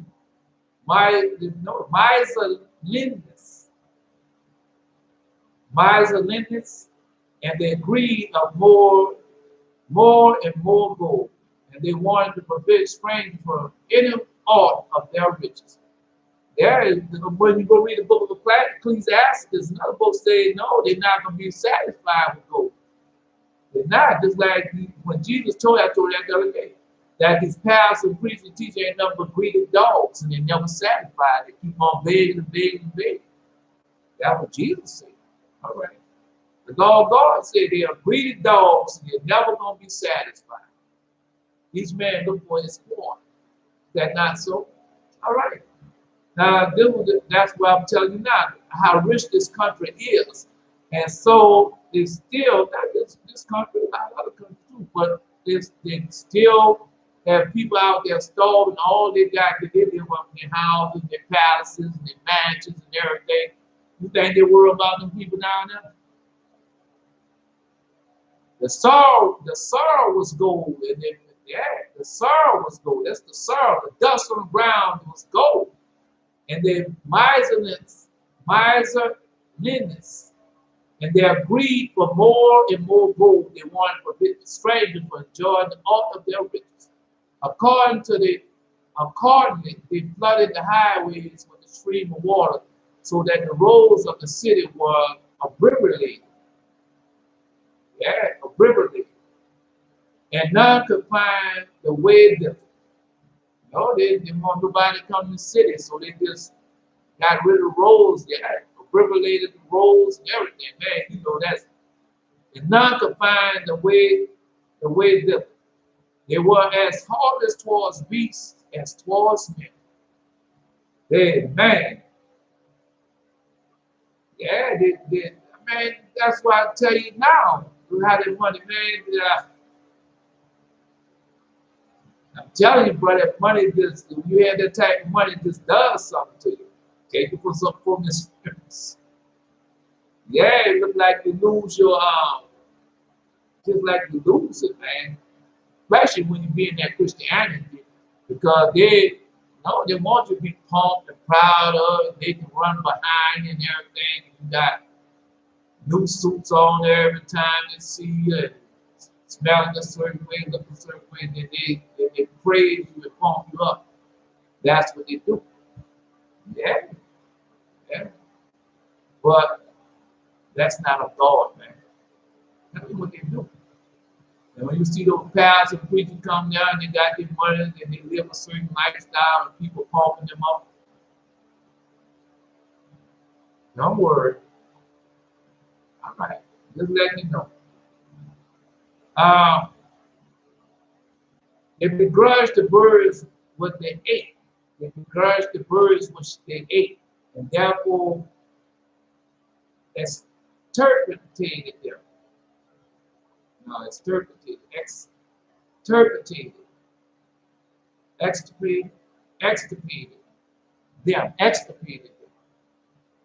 They behave impiously towards one another. 2, not shrinking back from murder to gain possession of both. Are they not doing that? Yeah.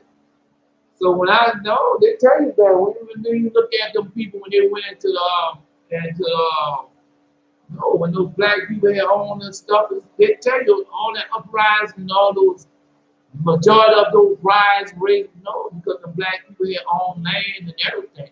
And they couldn't have nothing because God had blessed these people, but they went down and bombed the people, killed the people, had massacred the people. Our people not even wicked people. But they was merciless, and we are not that type of a people. And that's why they was able to do this thing. And our people have got away from God. No, they gave us Christianity, and you no longer had that personal relationship with God, so you can call upon Him. The time of need, He sent them over the angels to wipe all them out. That's what that's about. No, tell me. No, because they wanted to be just like the heathen. That's what they said. We're going to be like the heathen. We're going to serve the gods of the heathen. Right? And God chastised. Just like they're over there in that land, I've just been reading to you. They're over there in that land doing the same thing that they was doing when God kicked them out of the land the first time. Then those over there don't have no business being over there. Then they Esau, Edomites, children. So they don't have no respect for nothing. Come on, bro.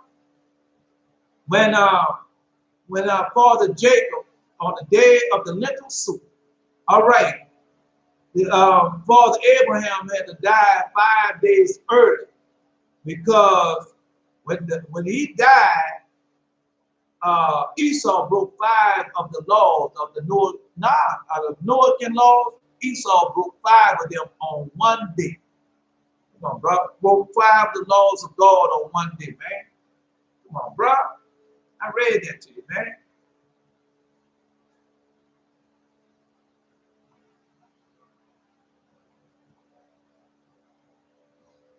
God, just like Rose, she want me to pray. There's nothing wrong with me praying, nothing wrong with me for doing everything.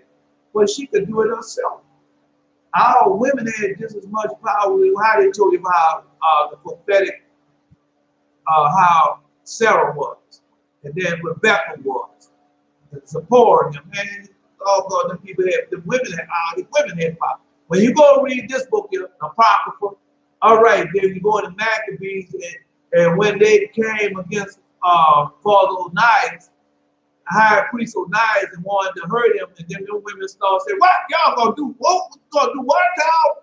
And then they, when the young birds went there tied up underneath their breasts and things, and the old women put on man, and they start praying. And next thing you know, you had apparitions of the angels in the sky. And they came down here and chastised the men. Yeah, you go kill the men, but Onias prayed for the men, and then God didn't kill them. Yeah, and so we have that power right now today. But if you got running behind everything of the world, God ain't gonna give you that power. No, I'm telling you, man. Okay, why you think I'm here telling you what type of power you have all the time? That the closeness and the oneness that you have most high, and he's showing you that he has always been with us and never forsaken us. Why do you think I'm repeating these things to you? Why do you think I'm going over these things? But you brought to remind you of who you are. Wow, man. I will send Elijah to you, and he will turn the hearts of the children back to the father, the hearts back to the children. These are coming strike for curse. So you know the curse God, but why? He turned it up because our father, he was with our fathers. Our fathers they run behind nothing of this world, and they worship and praise and glorify their creator. And what God had done for them. Anyway, let's continue. No, because y'all have power, man. Y'all not know anybody, bro. I keep telling you, y'all not know anybody. Y'all the children of the Most High God, and y'all have power from up on high. Anyway, let's continue on. No. They behaved impiously towards one another, not shrinking back from murder to gain possession of more gold. If they observed that a man owned great riches, 2 of them will conspire against him now. How many times y'all have seen that? Okay. Lesson blue. How many times? How many times have you seen that? How many times have you seen that? All right. Okay, it's all in the history books. I mean, I can't say all the history books, they're wiping that out. But in the documentaries and everything, and they tell you what happened, just like Wall Street. Okay, now you know why it happened. No. If they observe a man own great riches, 2 of them will conspire against him. They will beguile him in the vicinity of ruins, and while one kept him and one on the spot by pleasant converts, the other would undermine the wall near him where he stood, until it suddenly crashed down upon him and killed him. Then the 2 plotters would divide his wealth between them. All right, so when the people went on Black Wall Street, well, what happened to all that wealth? What they did do with it? When they went to Florida, Louisiana, Mississippi, and I know, yeah, I'm just telling you, when they had the Trail of Tears, and they stole all the people. I know they did, because my Sucking Pine was my great grandmother. All right, then. All right. So what you think? I'm saying great grandmother. She might have been my grandmother.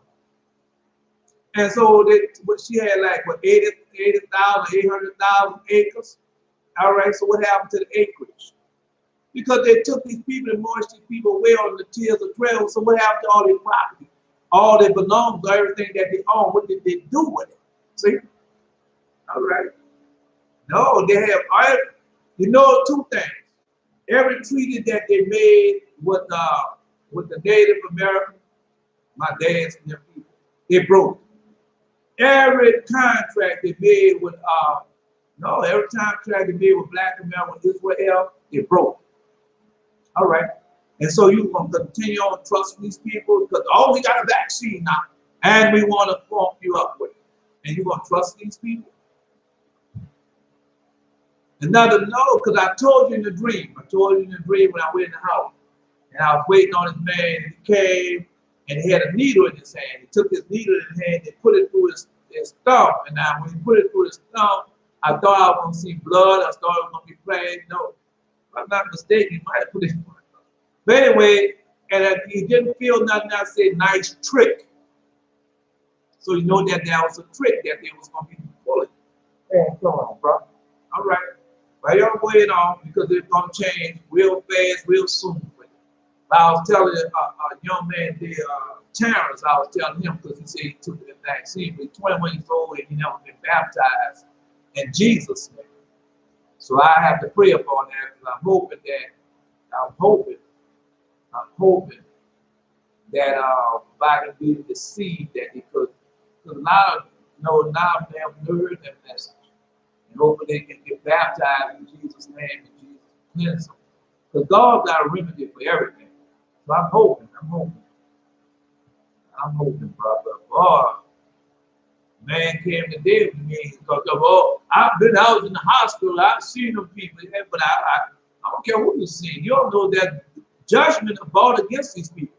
But when Jesus tell you, read, say, two bed alive and bed one of them gonna kill, the other one gonna live. Man, you're reading the wrong book. You're reading the wrong gospel. Go read the gospel of Thomas and find out what he said. I read that to you.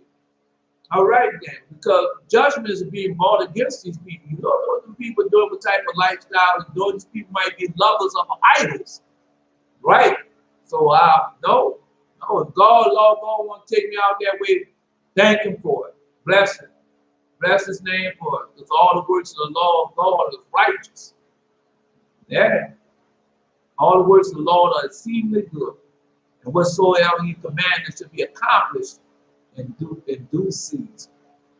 So if I go out with coronavirus, and that's the way I'm going out paying for my sins, thank the Lord. And I told you, I don't want to be around these people anyway. Because they're evil when they're wicked. Very evil and wicked. Yeah.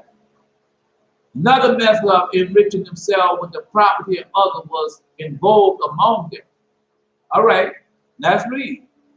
There were adorate thieves. Adorate thieves. Well, this was say riot thieves. But adorate thieves. They made up their minds to commit theft. They would first ask their victim to take care of the sum of money for them. And then when I have to laugh because that's what I know that they had that. They'll send you that you want so much money. The Nigerians and all them people, Jamaicans too. Because they start doing it also. They'll send you that you have want so much money, then you have to give them so much money to release the money. All right, Jesus told you it would be like in that time. Okay. When they made up their minds to commit the theft, they would first ask their victim to take care of the sum of money for them. When they smeared with strongly scented oil before handing it over to them. The following night they would break into his house and rob him of the secret treasures, led to the place of the concealment by the smell of the oil. But we know what they're doing now. Yeah, that's the same thing. That's the same thing. The laws were calculated to do injury to the poor. Their laws were calculated to do injury to the poor. Now, you got it? All right. So when you go on this paper right here, not by might, nor by power, but by my spirit. I think the Habakkuk 3:14 to get rid of the poor secretly.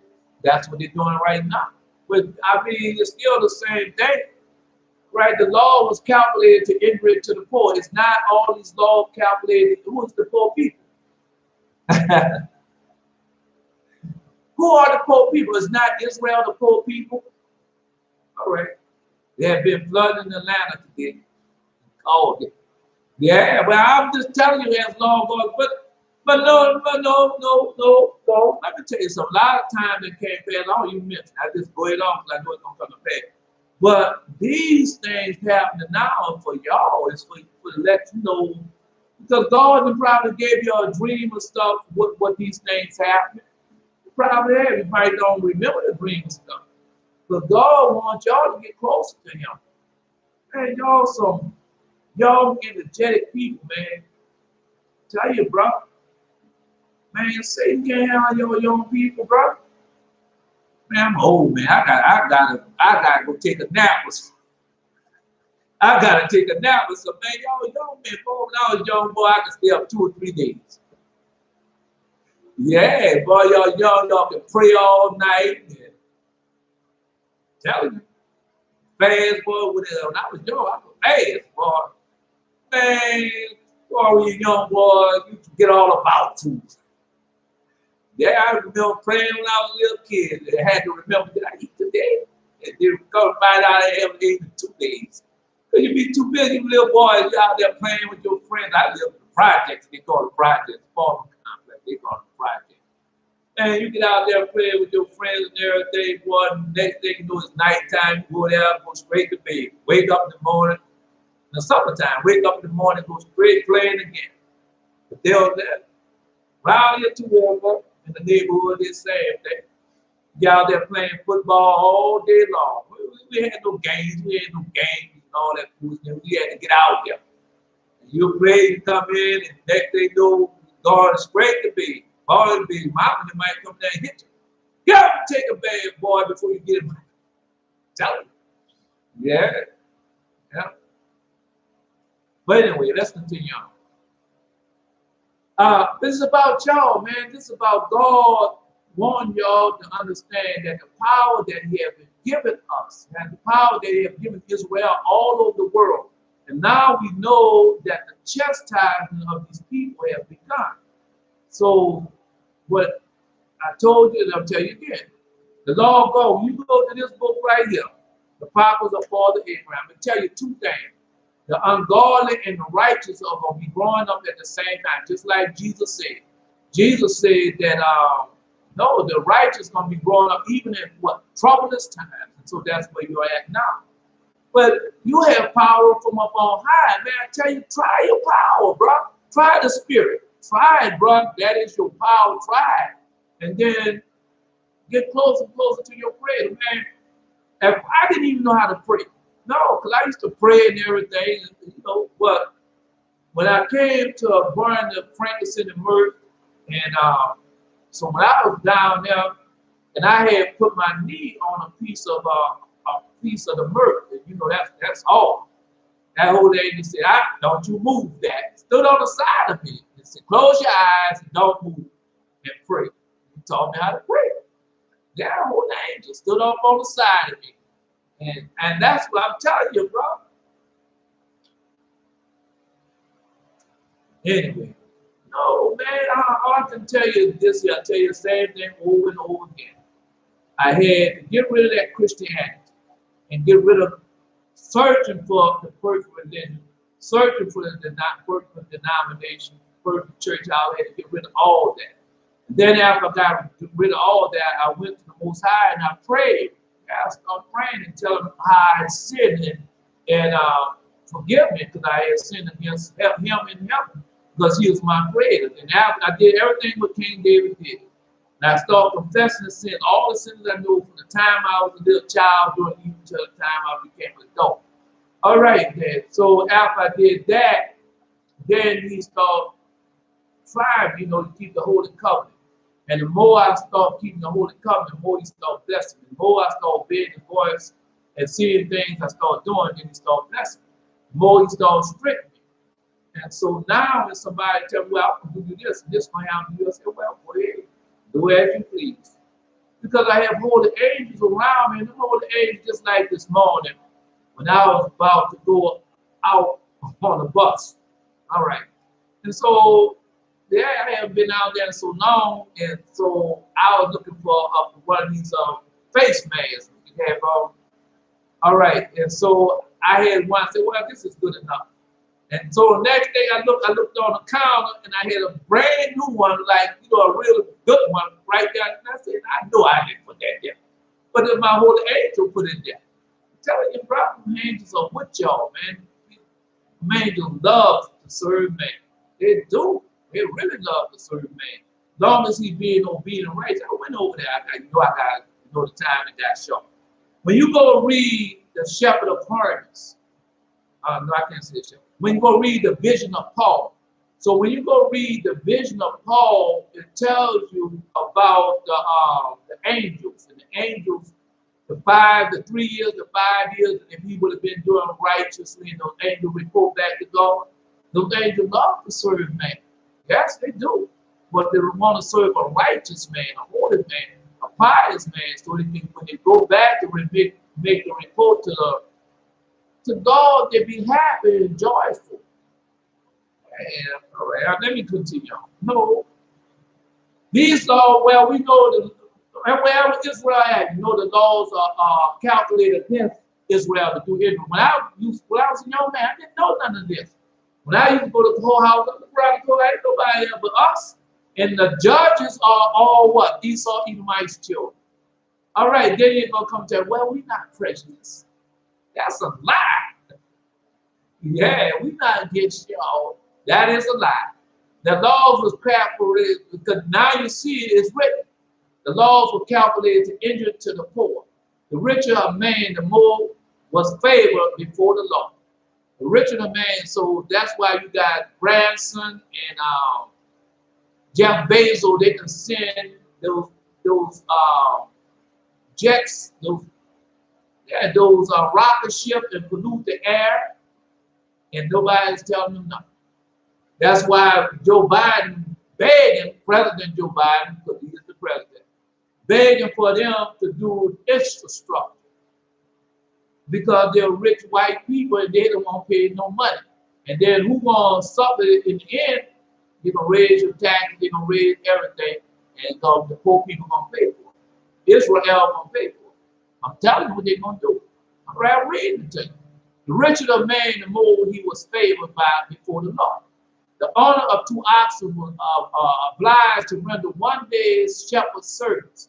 But if he had but 1 ox, he had to give 2 days' service. See? All right. Okay. No, not what I'm saying. 2 oxen, he was obliged to render 1 day's service. Because he had 2 oxen, so 2 oxen could do something. But if he had but 1 ox, he had to give 2 days' service. Okay? I'm just telling you.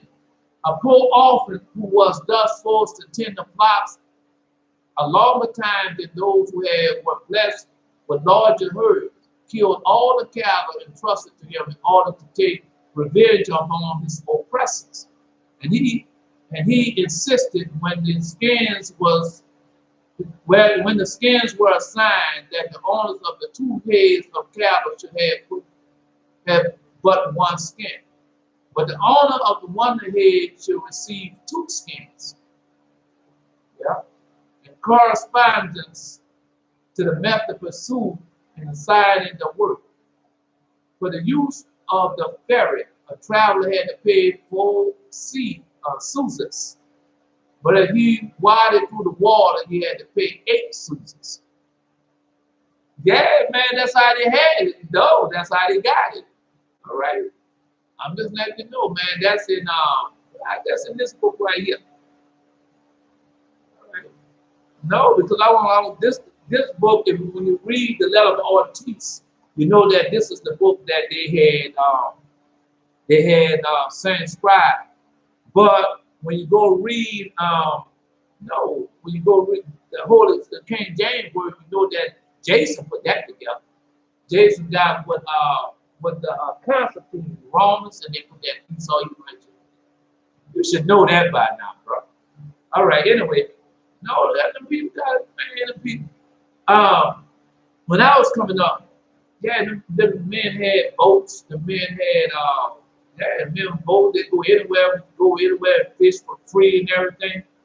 Them people hurry up and put laws on all that and stop you from going to the best. Stop you from going for the best fishing spots and everything.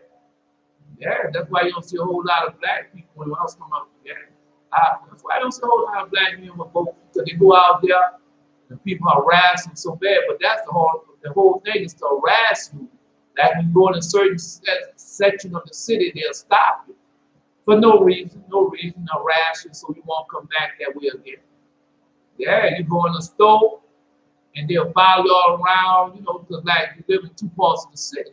So the white suburban part, you go in there, they'll make sure you see the security guards, they'll follow you all around and everything to make sure that you don't come back there again. And they be black security guards on top of that. Yeah, man, people doing so even with the stuff, but you ain't got to worry about that. Because when I start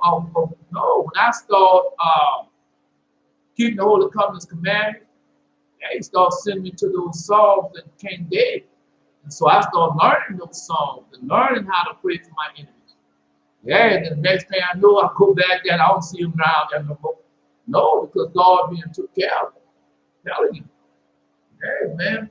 You ain't got to do all that when you don't raise your voice, don't howl, don't scream, nothing. Just go start praying. Learn how to pray the song. That's why he told you, I'm sending you back to David the king, learn how to pray for your enemies.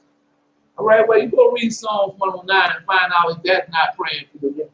Yeah, you got to raise for them, they know it. No, how far them had to do nothing, man? The cruelty of the Sodomites went still farther. Lot had a daughter, Pekah, so named because she had been born to him shortly after he escaped captivity through the help of Abraham. Pekah lived in Sodom, where she had married.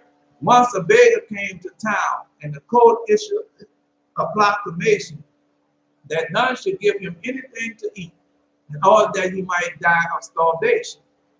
That they still doing that now today. But Pekah had pity upon the unfortunate wretch, and every day she went to the well to draw water. She supplied him with the price of bread, and she hid it in the water pit. The inhabitants of the two sinful cities, Sodom and Gomorrah, could not understand why the beggar did not perish. They suspected that someone was giving him food in secret. 3 men concealed themselves near the beggar and called Pekah a pelter, in the act of giving him something. Yeah, you know the name. I know the man kept cut y'all up too, but read it anyway, bro.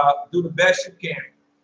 Yeah, called Pekah in the act of giving him something to eat. She had to pay for her humanity. She had to pay for her humanity with death. She was burned up on the fire. Now that's my daughter that they burned up. Man, burn up on fire. And don't you know when people want to, but when the false Messiah come, he's gonna be doing that. He's gonna be doing that. He's gonna ask you, bow down to me, just like the 3 Hebrew brothers. No, Ananias, Azarias, and Mishael. Because that's what he told you. Said that's what their plans were to do us. The poor people, that's what their plans. That's what these shots for. They're not as no rich people get these shots and things. No, who they going to? All right, I'm just letting you know what they're doing, bro. Man, don't fall for that. That's gonna change on you real fast, real soon.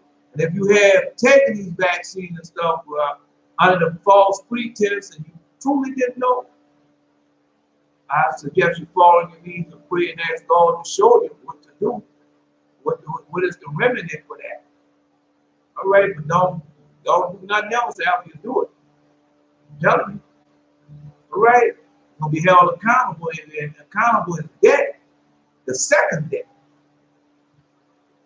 The people of Admah were no better than those of Sodom. Once a stranger came to Admah, intending to stay overnight, continuing his journey the next morning. The daughter of a rich man met the stranger. The daughter of what? A rich man met the stranger and gave him water to drink and bread to eat at his request. And when the people of Admah heard of this infraction of the law of the land, they seized the girl and arraigned her arraign her before the judge. Now understand, this was no, they say a rich man though. All right.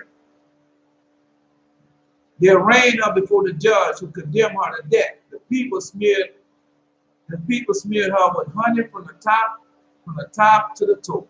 Expose her where bees will be attracted to her.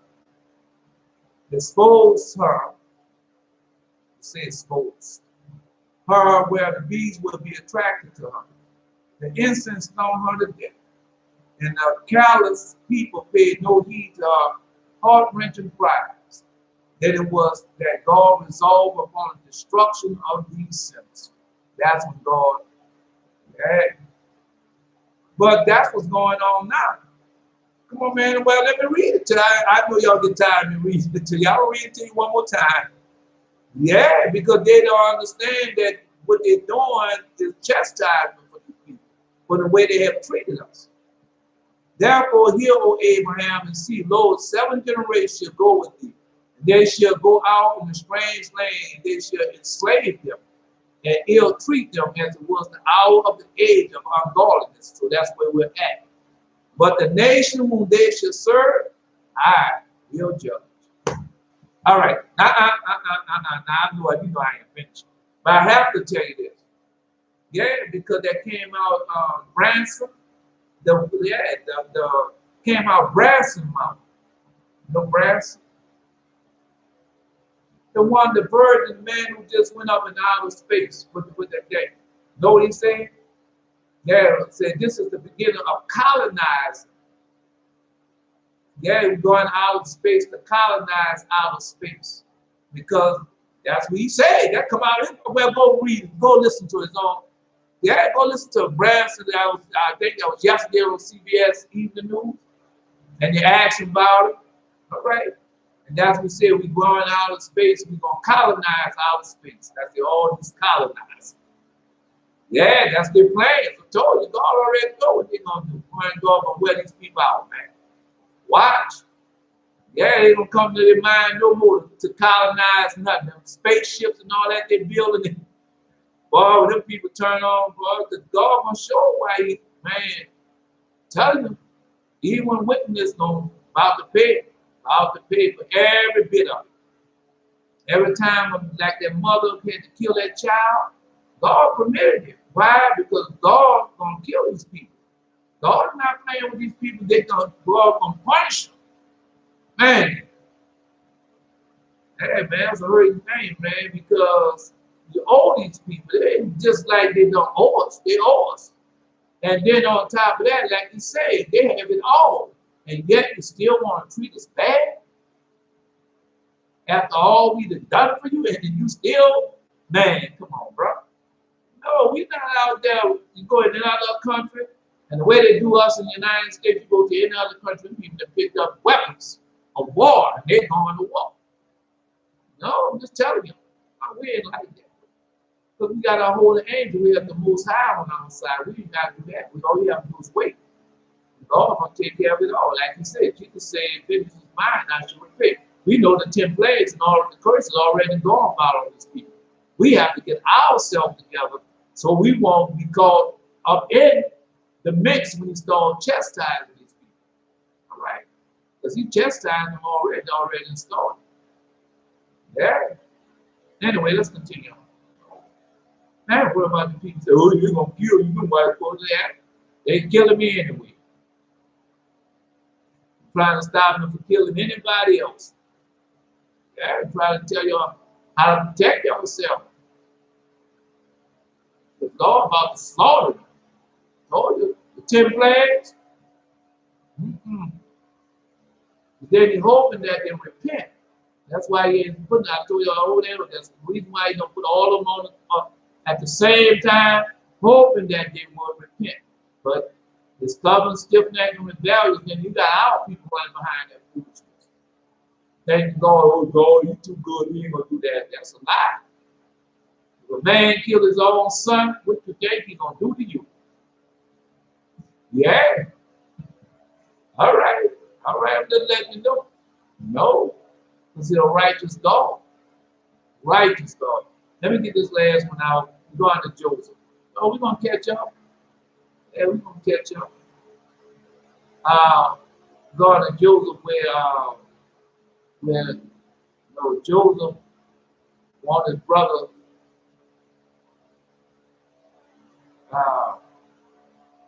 No, he want to see how much his brother them love. That's what he wanted. I'm not going over there. The reason why God give me this thing to give it unto you, because God wants y'all to be to have all the power all that He gave us on Mount Sinai. He wants us to have that. All that He gave for Abraham, He wants us to have that. Everyone wants to be all. He wants to be every bit like. That's why Jesus told you, be perfect, even as your Father in heaven is perfect. Because if you listen to these pastors preaching and teaching, you'll never be perfect. I will never nobody perfect with Jesus. That's a lie. All right. And so, Lord God, if it wasn't a lie, then Jesus was no. Why would Jesus tell you to be perfect even as your Father in heaven is perfect? Well, I'm perfect in all my ways. I'm taking off everything of this world. Okay. There were not far. Oh, when you start having dreams and visions, start hearing audible voice and everything, you know you're doing what's right? You know you have become perfect. That's what you have. Come on, man. Who God communicates with? All right. There were not yet far beyond the city gates. This Joseph. They were not far beyond the city gates. We're playing catch up, brother. That's why I go to Abraham, come back to Joseph. All right. We're playing catch up. Yeah. Joseph dispatched Manasseh, the steward of his house, as his son. The father after them looked for the silver cup he had concealed in Benjamin's sack. He knew his brother well. No, you can't go by which I read that in the Holy Bible. No, you didn't read this in the Holy Bible. You might read a part of it, but you didn't read this in the Holy Bible. Let me continue on. All right, because he's going to have prophecies in this. I'm going to tell you why everything happened. And he knew his brother well, did not venture to let them go far from the city before he should attempt to force their return. He hoped by the nearness of the city would intimidate them to make them heed his command. Manasseh therefore received the order to bring them to a halt by a mild speech if he could, and a rough speech if he must. He carried them back to the city. He acted according to his instructions. When the brothers heard the accusation of thief, they said, whomsoever of thy servants the cup be found, let him die. And we also will be thy Lord's bondmen. And Manasseh said, as you say, so is it's proper to do. For the 10 persons are charged with theft, and stolen item is found with one of them, all held responsible. But I will not be so hard. He with whom the cup is found should be the bondman, and the rest should be blameless. All right. But that's the way we were. We stuck together. We know that we was a thief. We know that we did lie, cheated, steal. We did everything of our father, and that's the way it was. But when we came over here in this land, we learned all the heathen ways that we became spur, we became liars, cheaters, get overs. That's what I was a get over. Yeah, whenever they had out there, I'm going to get it. Yeah, then you find yourself doing little frivolous things. And so a woman give you over change, you don't give it back to her.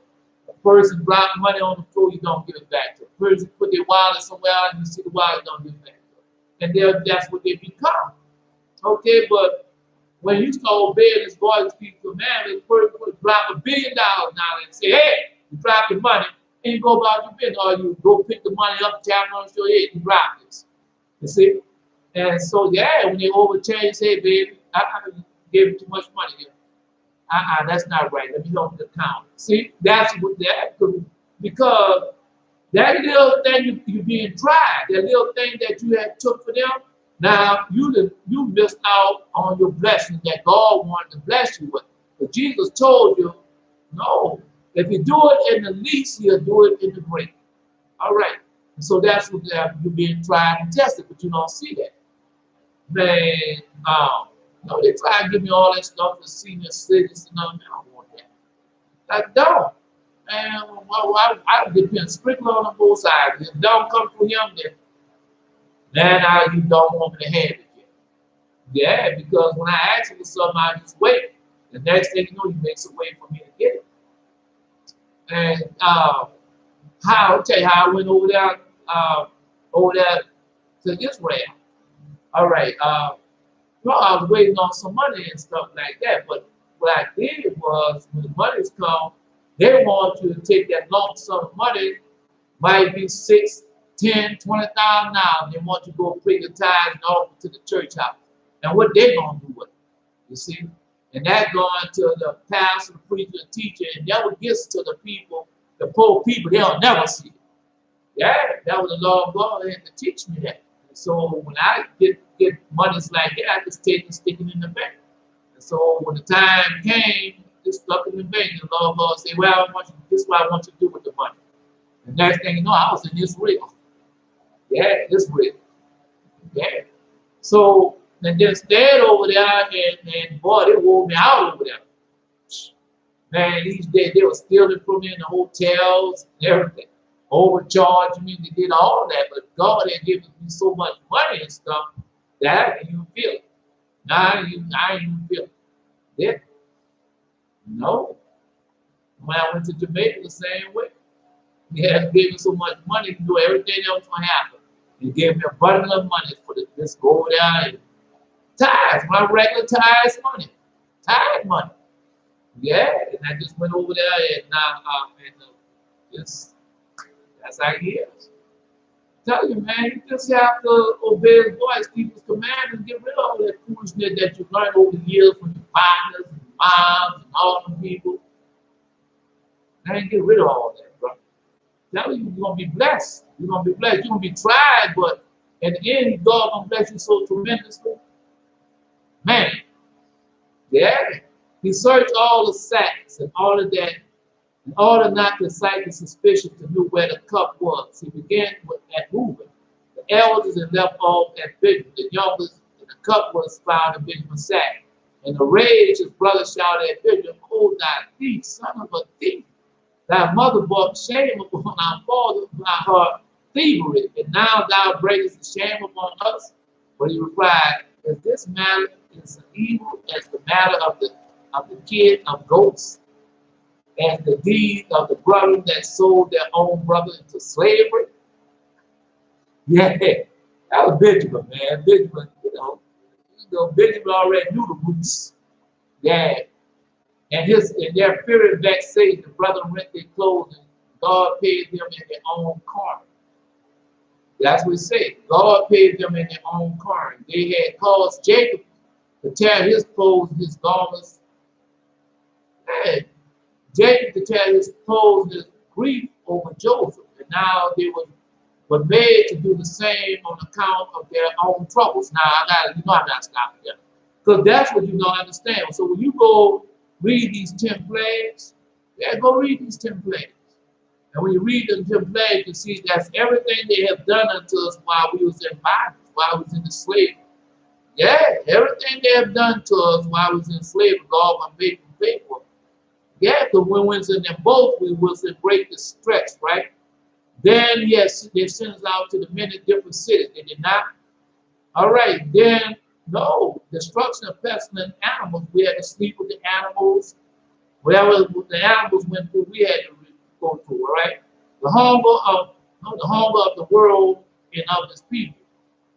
Right when we was over here doing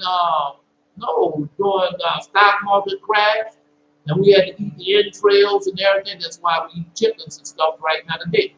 All right, so they will have to fifth destruction among its rulers. All right, then what did rulers done to us? Are they rulers doing the same thing unto us right now today? All right, then destruction by the earthquake and the flood. All right, then we go to war for these people, what they did to us when we went to war. The Germans came over here, was able to ride in the carts and everything, and we still had to ride like we didn't belong, and we the ones that went over there and fought for these people. So that's why I'm saying it got more and more until and they got to pay for everything they have done unto us. All right, that's what he said. Man, you know, God, man, God's a just God. Whatever they've done unto us, God can make them pay. All right. Anyway, no, it's gonna be more than that gonna happen to them. Because just like that woman, just like they sending $1 billion rocket ship in outer space, off planet, and then that woman killing their child, God said, well, no, all right, y'all go ahead on. How she killed her child, I'm gonna make y'all eat yours. Yeah? Oh yeah, he's gonna do it. Tell you. Man, God is angry because they had everything. What do they don't have? All right then. No, then they got peace. No, they don't have to be in fear of their lives from the morning to the evening. They're done. They don't have to fear no policeman stopping them and killing them. They don't have to fear the wives having sex with somebody else for pay bills and all that different foolishness. Man, come on, bro. A lot of stuff going on that y'all, yeah, a lot of stuff. Anyway, no, and as they rent their clothes the sake of their brother Benjamin, so Mordecai, the descendant of Benjamin, yeah, I wouldn't know that word, was destined to rend his on account of his brother, the people of Israel. But because mortification was inflicted upon the brethren to Manasseh, the steward of Joseph, the allotment of the territory given to the tribe of Manasseh was torn in two.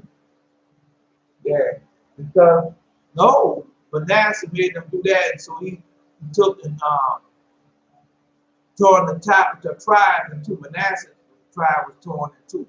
One half of the tribe had lived on the side of Jordan, and the other half on the other side. Yeah, that's right now today. And Joseph, who had now suffered from the vexing his brothers so bitterly that they rent their clothes in their abasement, was punished. Yeah, he punished Joseph. And his descendant Joshua was driven such in despair after the defeat of Ai that he too rent his clothes. Yeah. Because God don't play, bro. I'm telling you, brother, man. Just like all this I'm going through, I know I just bless his holy name because I know I deserve something I've done, and I deserve this. Anything, man. A lot of times when something happens to me, I say, yeah, I did that, so now I'm paying to get paid back for it. Yeah, a lot of things. Convicted of theft beyond the free adventure of the doubt, the brethren of Joseph had no choice but to comply with the steward's command and return to the city. They accompanied him without delay. Each of them loaded his ass himself, raising the burden with one hand from the ground,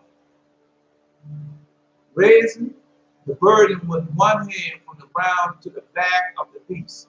And they retraced their steps cityward.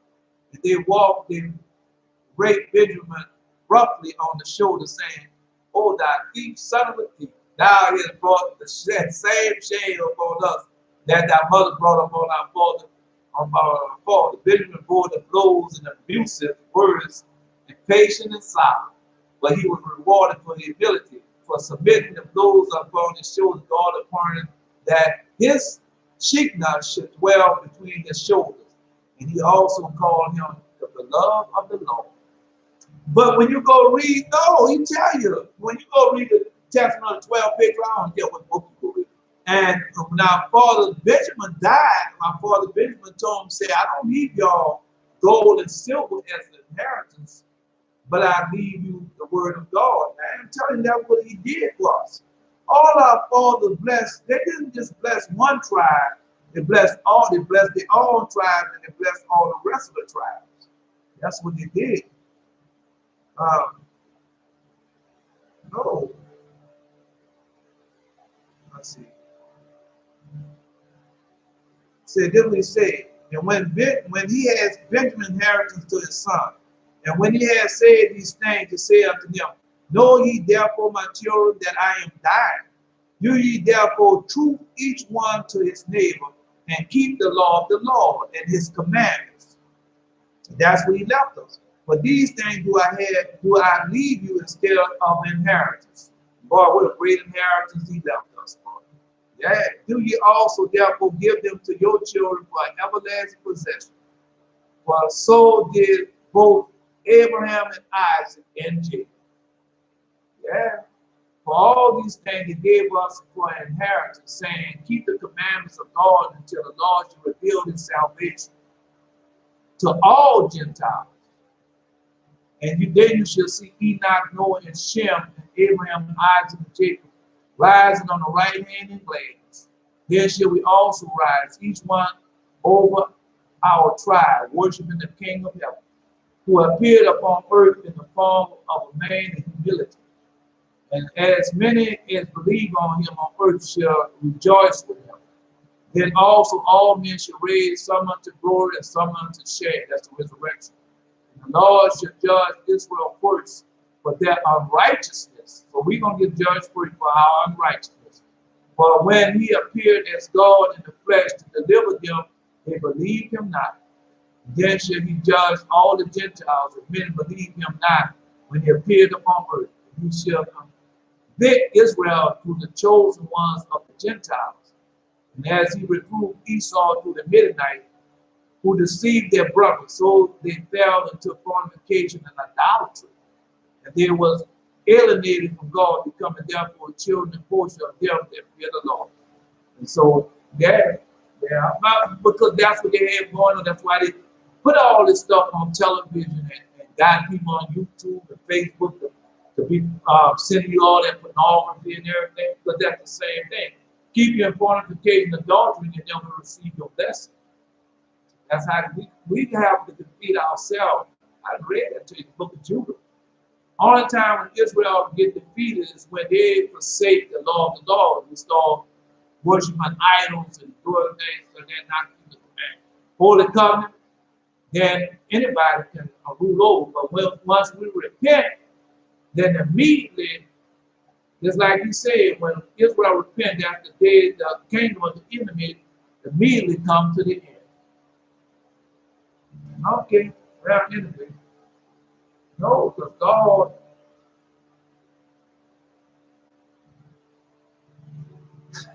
anyway, let me put it. Because I tell you all the time how much God loves us.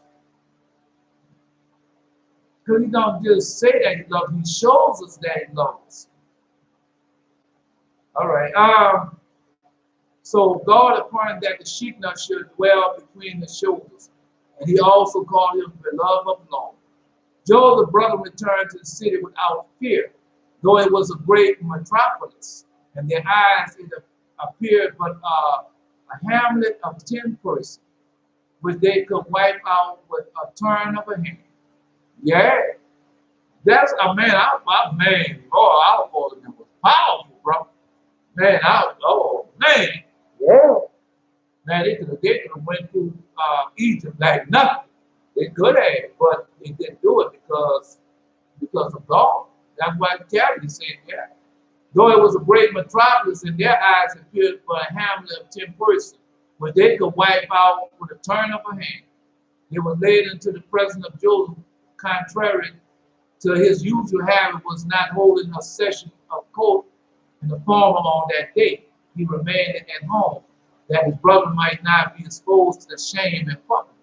They fell to the earth before him, thus it came through the dream that 11 stars had made obedience to him. But even while paying homage to Joseph, Judah was burning inward with suppressed rage, as our father Judah. And he said to his brother, verily this man has forced me to come back hither, only that I should destroy the city on this day. Man, boy, you didn't want to mess with our fathers, man. Our fathers, boy. But that's the same thing we have now, but our power is given through prayer. To prayer and praise and worship and sacrifice. That's where our power comes from. And then God sending holy angels to battle and war for us. Yes, he does. Yeah, yeah. Telling you. No, I know it for a fact. I used to be impatient, man, hollering and screaming, but I had a good mind. Just tell me, yeah. So all that, somebody wanted to tell you, it got away from me. Because when I was reading, oh, the dream one of the dreams, I told you the dream. One dream I had, uh, all the flowers, the dandelions, and all the flowers were circling me. Another dream I had, all the zodiac, all of them came and surrounded me. Yeah. And then I had other dreams too. Yeah, but those two, I didn't know what them things. You I was gonna know what that means. Come on, bro. I didn't know what them things mean. Then when the Lord God really showed me that, guarded by the valiant men on the right and on the left, Joseph addressed to his brother Snarling, what deed is that ye have done to steal away my cup?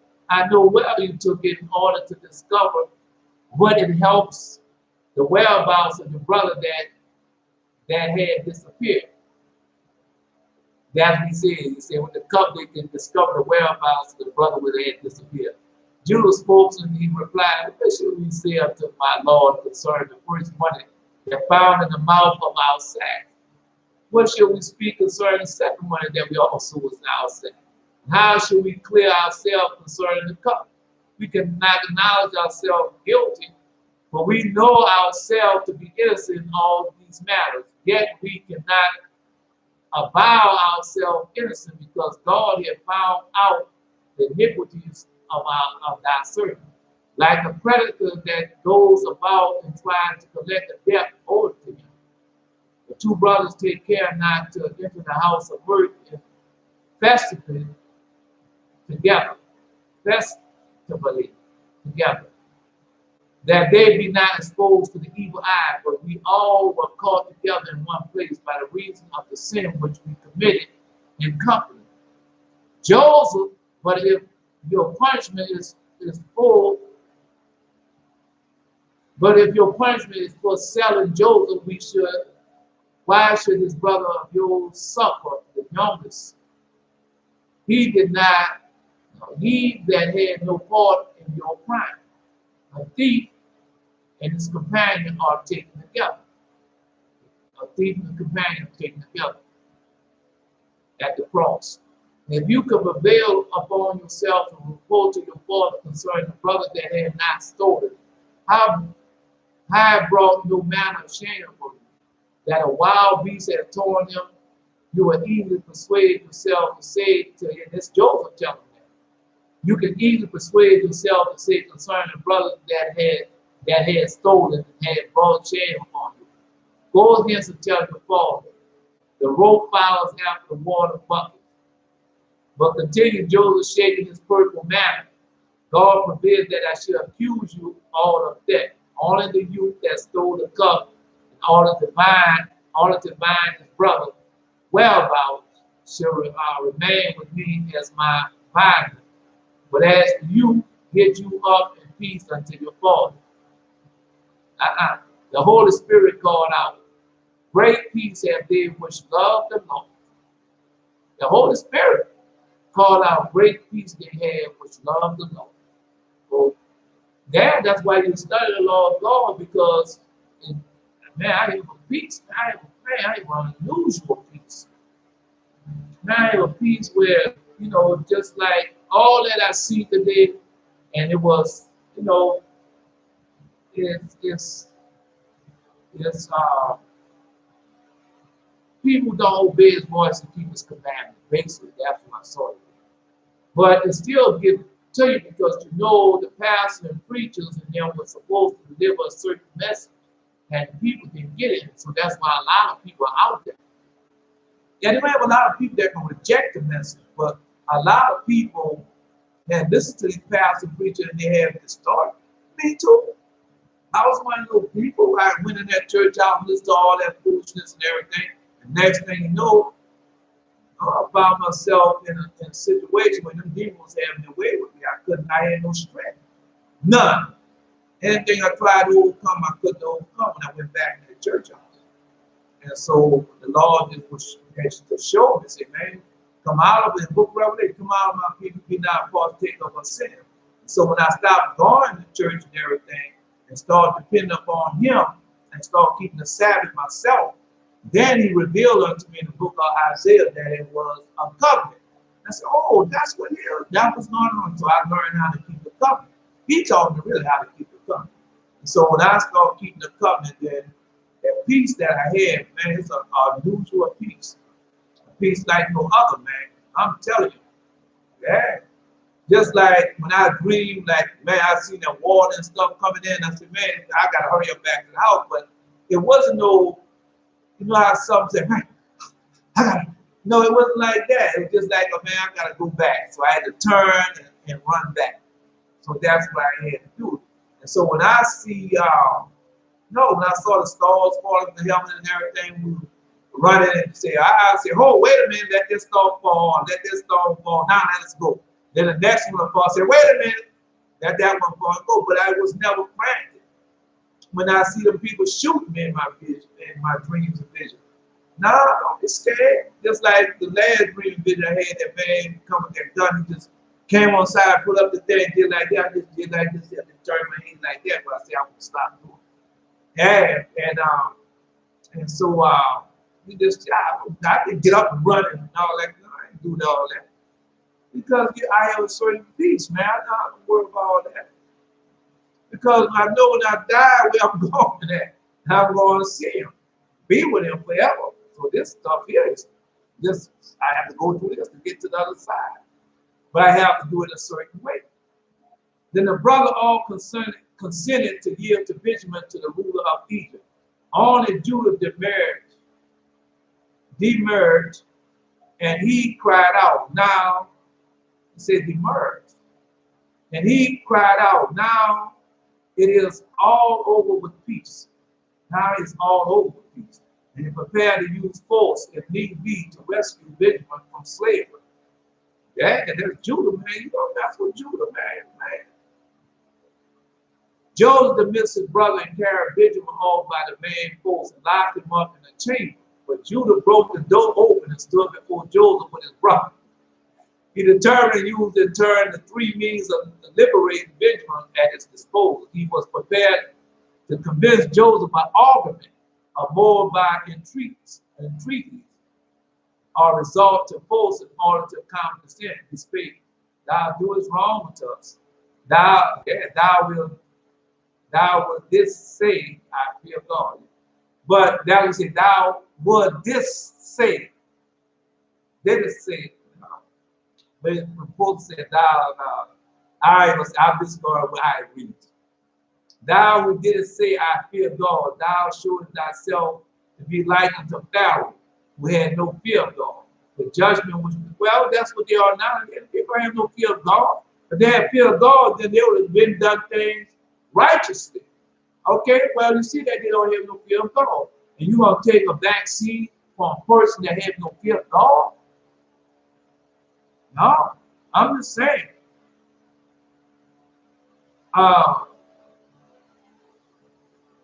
No, the pastor, it's like the pastors and preachers and everything.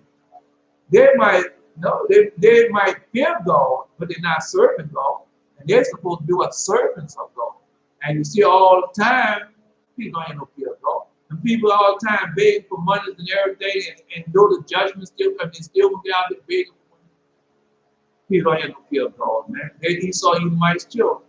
And then you got, well, when you go read the prophets of Father Abraham, you see, he told us that they're going to have some seed, some of the Abraham offspring that's not going to change. They're going to love the heathen ways. And that's what you see.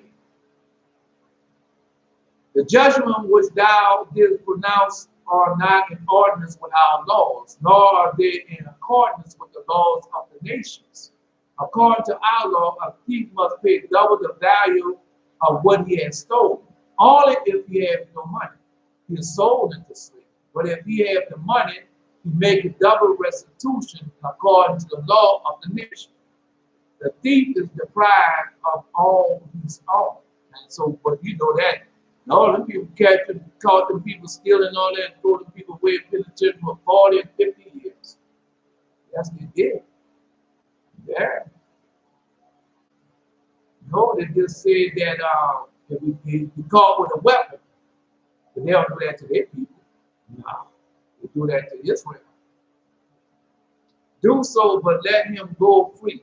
If a man buys a slave and then discover him to be a thief, the transaction is void. Yet thou desire to make one a slave who thou charges with being a thief. I suspect thee of wanting to keep him in the power of illicit purposes, and in the lustful and the resemblance, and thou resemblest Pharaoh. So that's the same thing going on right now today.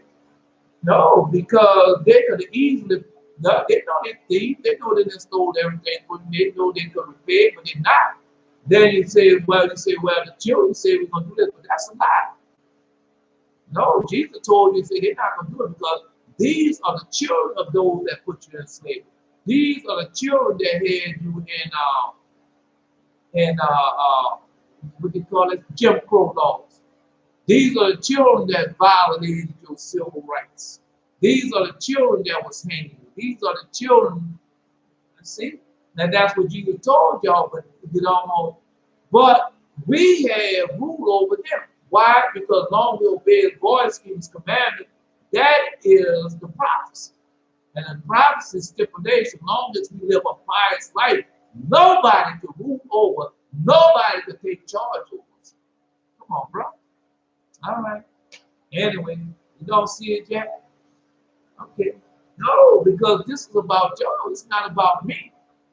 And all I can do is give it to you as he has everything that he has done for me. Well, I can't say everything, but trying to give you much as he can as he has done for me. All right. Anyway. Oh, wow. So, no. So he told him, thou resemblest Pharaoh. Also, thou art like Pharaoh in that thou makest a promise and keepest it not. Thou say unto thy servant, bring the youngest brother down unto me, that I may set mine eyes upon him. Wilt thou cause this setting thy eyes upon him? If thou didst desire none besides a slave, then wilt thou surely accept our offer to serve thee as a bondman instead of Benjamin? Reuben is older than he, and I exceed him in strength. It cannot but be as I say, thou hast lustful purpose in mind with our brother. No, but I mean, this is them saying that, but we know what Joseph had in mind. These people had something different in mind. Man, you don't think when they was on that slave ship, man, people doing all type of different things with us on the slave ship. You're scared to death. On the way you guard that. Then they showed you that when they was doing it to man. The story be true. Yeah. Therefore, let these words of no, but now they don't have to do that. You've been accustomed and you've been felt all this way. You go turn on one of them things now, you see all the black women out there doing, all Israel people doing all that filthy stuff.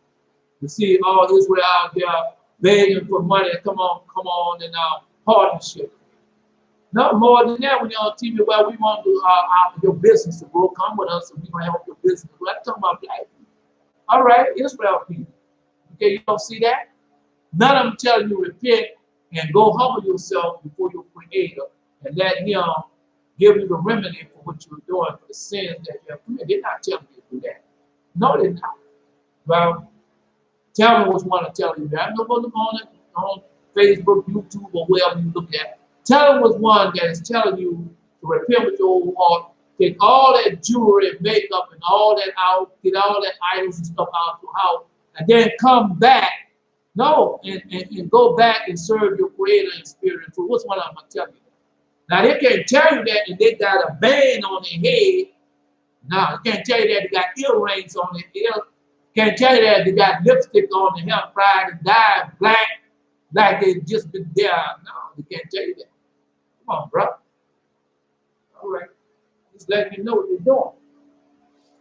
Anyway, No, they can't tell you that. They tell you that in the background, they got all the pictures hanging on the wall, the idols on the shelves and stuff like that. Man, come on, bro. Okay, well, it's the same thing. You fall for the same old okey doke over and over and over again, and you're expecting a different outcome and doing the same thing over and over again. That's what I was doing. I was in that church house under all that foolishness, expecting something different to happen, and all it was doing getting worse and worse and worse. And then I never could allocate the two together. Never could put the two together. Never could see that the reason why all these things happen to me because I'm no longer serving God. I'm serving wood and stone. I'm serving this prison house. Anyway, no, because I was listening to this deacon, old deacon. He said, "Come on, throw your hand in the ring to come and be our pastor." And I tell him, "No, man, I don't mess with that. I won't have nothing to do with it." And then they keep on. Then you go look at the pastor and see how evil and wicked and stuff that the pastor's doing, and see I can do this, do that, and help the church to grow and all like that. But God don't want you to do that. Then you get caught up in that mess. Yeah, you get caught up in the mess when people say, "Oh, we got him again, boys. That's terrible good one this time." And that's what happened to them. Yeah. Therefore, let these words of mine, which I have about to speak, find interest into your heart. For the sake of the grandmother of this land, Pharaoh and his house stricken was so plagued because he determined her in his palace a single night against her will. Detained her in the palace a single night against her will. His mother died a premature death by the reason of a curse which his father uttered in inconsiderate haste. So that's why I tell you, watch what come out your mouth, because you have power now from on high. And if God hear your prayer and stuff, He's gonna let it come to pass. Now you might be killing somebody you know dear. No, it's different with me because when I tell you I don't care, believe me, I don't care. I told you I was in the middle again. I don't have that middle again. I don't care. When I tell you I don't care, brother, sister, mother, daughter, granddaughter, grandson, don't care. Tell me. No, because sin, man, you bear sin. You gotta do all that. I look at Satan. No, I'm gonna ask you to be like me. I look at Satan and see all that happened. What he had done. One sinner destroyed much good. Look at all the evil wickedness he's done all in this world. Yeah. God knows that about me. Yes, he does. Yeah, he had to chastise me a lot of times. He had to chastise me. So that's how I learned how to be humble and not to open up my mouth, not to say things, to be very humble. Yeah, because I know how I am. That's why a lot of dudes wind up just like Richard Sherman, that's his name, in that situation now, because he don't know himself. That's why Bill Cosby got in the situation. Yeah, you got to have control over. That's what man has control over his own spirit, to rule over his own spirit. In the mighty city, mighty home, and it. And so I had to learn that. Just like everybody else had to learn, you have to learn that. Take heed then that this man's curse strike thee not enslave thee. Two of us destroyed the whole city on account of one woman. How much more would we do it for the sake of a man? That man that beloved of the Lord, in whose allotment it is upon him that God should dwell. If I but utter sound, that dealing pestilence will stalk thee through the land as far as snow. Now understand this, yeah, as far as snow. So that I know is a part of each of you. That's part of each. I read that. I know that's a part of each. But understand what he said. I know he said a sound, a death dealing pestilence was stalking. So that's when y'all ask me, like, she asked me to pray for the curse and everything. Well, what you want me to pray for? All right, but you can do the same thing. You can pray for them, and of course you get to God, and God will send some type of disease or pestilence. As He's told you, got 10 plagues, and He'll send it to them. Yeah, but they want you to pray, but they don't want to live a chaste life. You want me to pray for you, but you're not living a chaste life. You want me to feel sorry for you because you down there with this virus or the disease and you're short of breath and you're about to die, and you want me to pray for you, but I don't know what type of life you live. I don't know what type of sins you did to bring that disease. Oh, you did something. Come on, bro. Let's be for real with that. All right. And so the sickness or disease to come up for you, then you want me to go and nah, bro. Nah, I ain't going to kumbaya with you. I'm not. Because the minute you get well and get strength, you're going to go back out there and do the same thing all over again. Just like when World War II and those walls came, and they sent our people out there, Israel, and your God will protect Israel. And after you go out there and you win the battle, then you got to come back home and live in all that filth. Live like nothing never happened. You see? And no, that's what I'm telling you. And then you want me to go along, I'm not going along with that. I'm going along with my most gracious Father. I'm going along with the Most High. Whatever you say it's going to be, that's what I'm going to do. Other than that, nah, I'm doing that. Just tell me. I'm not going down for that. In this land, Pharaoh is the first, and thou art the second after him. But in our land, my father is the first, and I am the second. And if thou wilt not comply with our demand, I will draw my sword and hear thee down first, and then Pharaoh. No, because when our father them said something, they meant it, and they could do it because they had special swords. They had the flaming sword. I read that to you in the Asenath and Joseph when they was trying to kill Asenath, and God melted their swords. Yeah, we had special swords. I got special swords. And when Judah gave utterance of this threat, Joseph made a sign. Manasseh stepped his foot on the ground so that whole palace shook. And Manasseh stepped his foot on the ground so that the whole palace shook.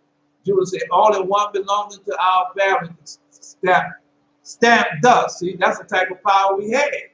Yeah, oh yeah, that's the type of power we had. And intimidated by this display of great strength, he moderated his tone matter from the very beginning. He continued to speak. Thou didst resort to all sorts of pretexts in order to embarrass us. The inhabitants of many countries came down into Egypt to buy corn, but none of them did thou ask question about their family relations. In suit, we did not come hither to seek thy daughter in marriage, or prevented thou desire in alliance with our sister. Nevertheless, we gave thee the answer unto all thy questions. Yeah. Well, when I went over there in that land there, whatever they asked, I did. I didn't argue with them, go fly against them. Because I was over there for the Lord. And so every time they asked me, well, let me see your passport, where you come from, what you doing there, I answer all these questions. Because I know God was going to do. God was, no, at the time I didn't. I just was being obedient, humble. But boy, when I got back to the States, God started reading and showing me everything what he's going to do to those people over there. Because I told you when I was over there, he showed me that all of them are dead people. Yeah? Showed me all of them are dead people. That he's going to kill them all. Man, I'm telling you what God showed me. Men, children, youth, old and young, he showed all of them was dead people. That was the only angel showed me, yeah. Joseph replied, very thou can, no, show me that. Very thou can talk gibberly. Is there another Babylon like thee among thy brethren, who thou speak so much while thy brothers are older than thou, Reuben, Simeon, Levi, stand by silent? That was Joseph told him. Because Judah, man, I tell you, boy, our father, go read the book of Jasher, he told about our father Judah. He said he had to worry about Judah, because everywhere he went, he saw Judah angel with everywhere. That's what our father Jacob says about Judah. That's who we are. And we have a whole angel that follows us everywhere, because we are Judah. But other tribes have angels with them also. Israel had a personal angel follow Israel wherever it goes. Yes, it does. All right. None of my Jesus follow Israel wherever they go. That's who is over Israel. I read that to you. All right. None of my brothers has so much as stake as I have. If Benjamin returns not to his father, I was the surety to my brother for him, saying, if I bring him not unto thee and set him before thee, then let me bear the blame forever, in this world and into the world to come. The other brother held himself intentionally from their taking part in the dispute between Judah and Joseph, saying, kings are carrying on a dispute, because Judah is the king. So go Judah, so go Israel. That's what y'all don't understand. All right. No. Judah didn't repent. Now they're waiting on Levi. Yeah, because Levi over in that land being greatly deceived.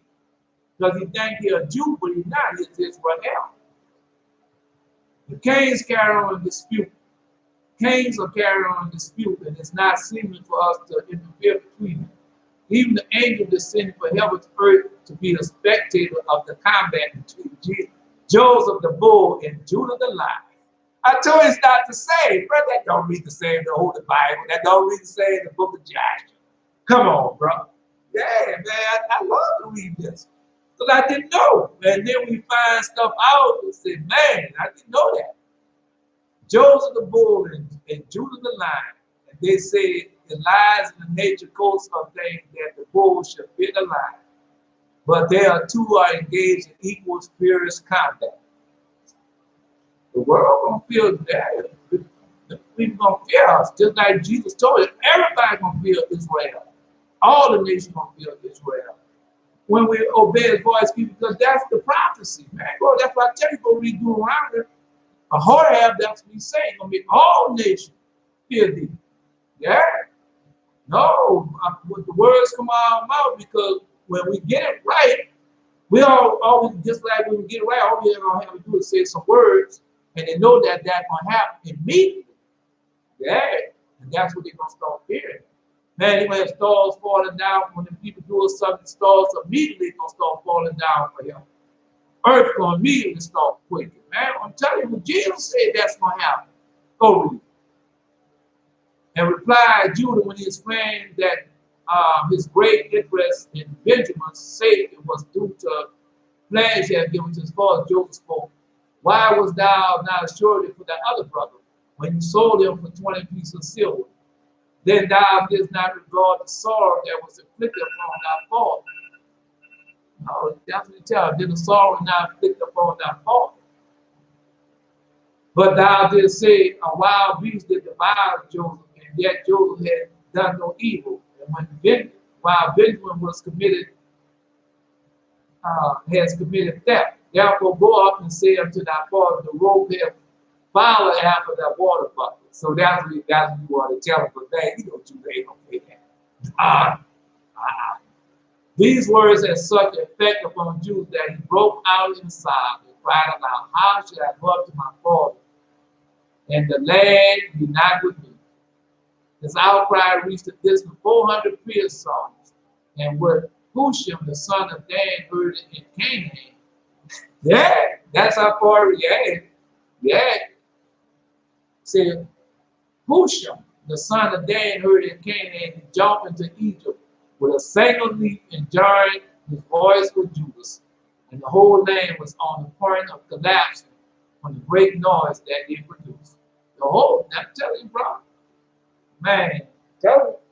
Oh, from the voice alone, man, that's our type of power we have. Because we walk closer to him and we do everything with being obedient to him. And he told you to give your power from up on high. And our father John, when he walked in that temple of Artemis and said some words, all them statues came down upon the people. Tell you, that's the type of power y'all have. Now, I can tell you everything. Oh, I'm not going to tell you everything. Now, I had dreams and visions. Yeah, he showed me. Ain't time yet. You have to wait for that time to come. But you'll see when the time comes. You'll be doing the same thing when the time comes. Yeah. Egypt was singularly John, all right.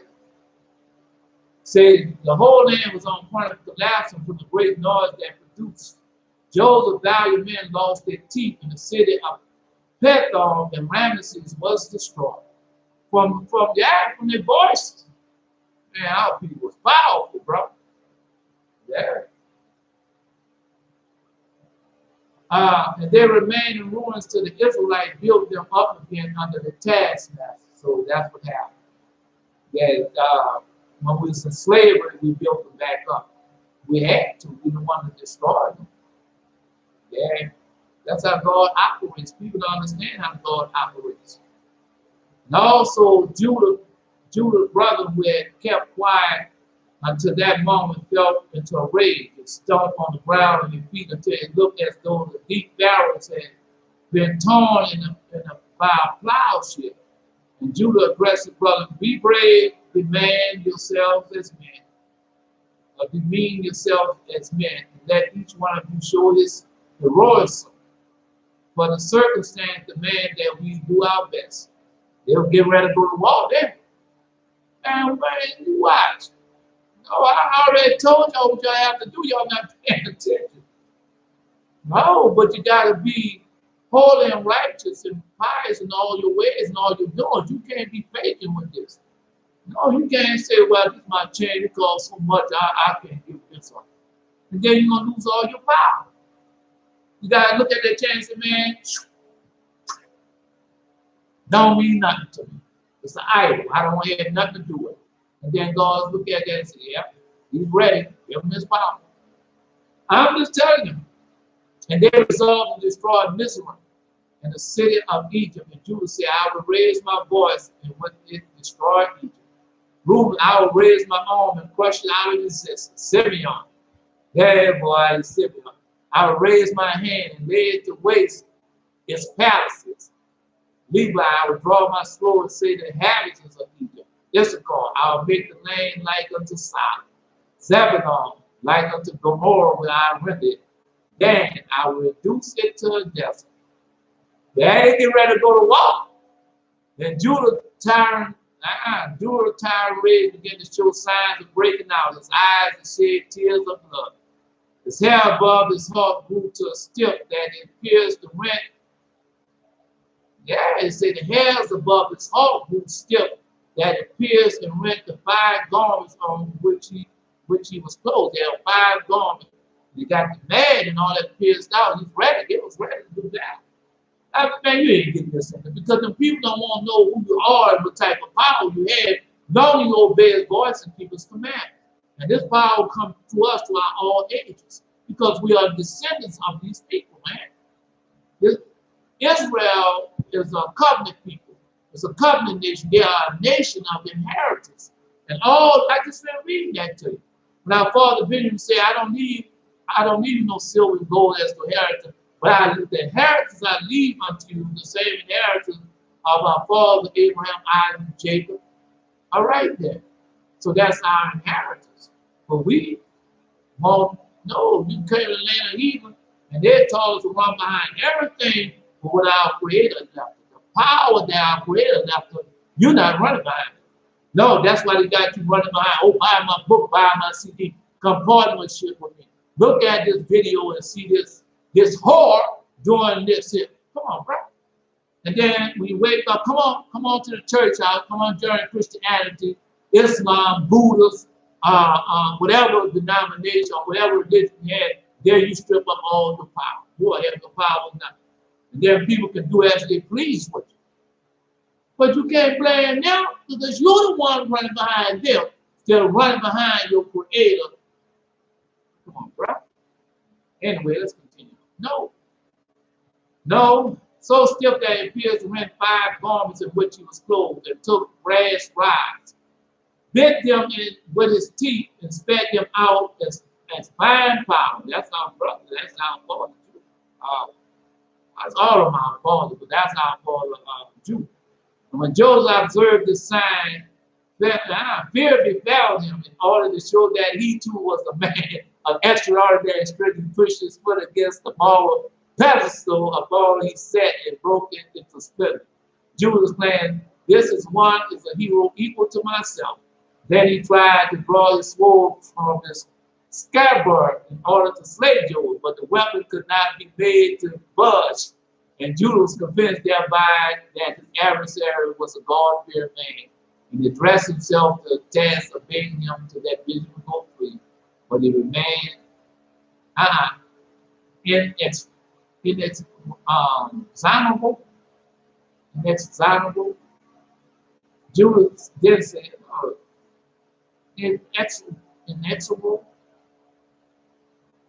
Now I ain't Googling nothing. No, not now. I'm too far into it. Judah then said, what shall we say to our father when we see that our brother is not with us? And we grave over him. Job said, that the rope had fallen after the water bucket. Judah, thou art king. Why thou speakest in this wise? Counseling a falsehood. Concealing a falsehood. Woe unto the king that is like thee. Is there a greater falsehood than that we spake concerning your brother Joseph, who you sold to the midnight for 20 pieces of silver, telling your father that evil beast bade bad, an evil beast bad devouring him? And Judah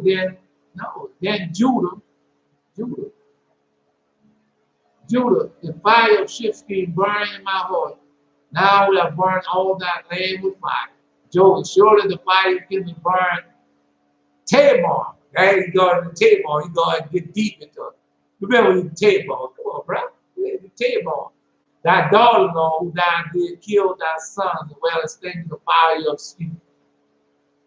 Judah, if I pluck out a single hair from my body, I will fill the whole Egypt with its blood. Yeah.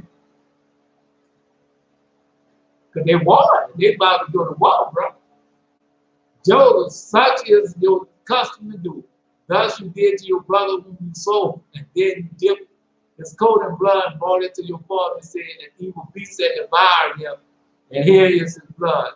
Then Job was going back because they had did it. And when Judah heard this, he was exceedingly wroth. He took a stone weighing a 400 shekel that was before him, a big old stone, cast towards heaven with one hand, and caught it with his left hand, and set upon it, and the stone turned into dust. And at the command of Job, Manasseh did likewise to another stone. And Job said to Judah, strength has not been given to you alone.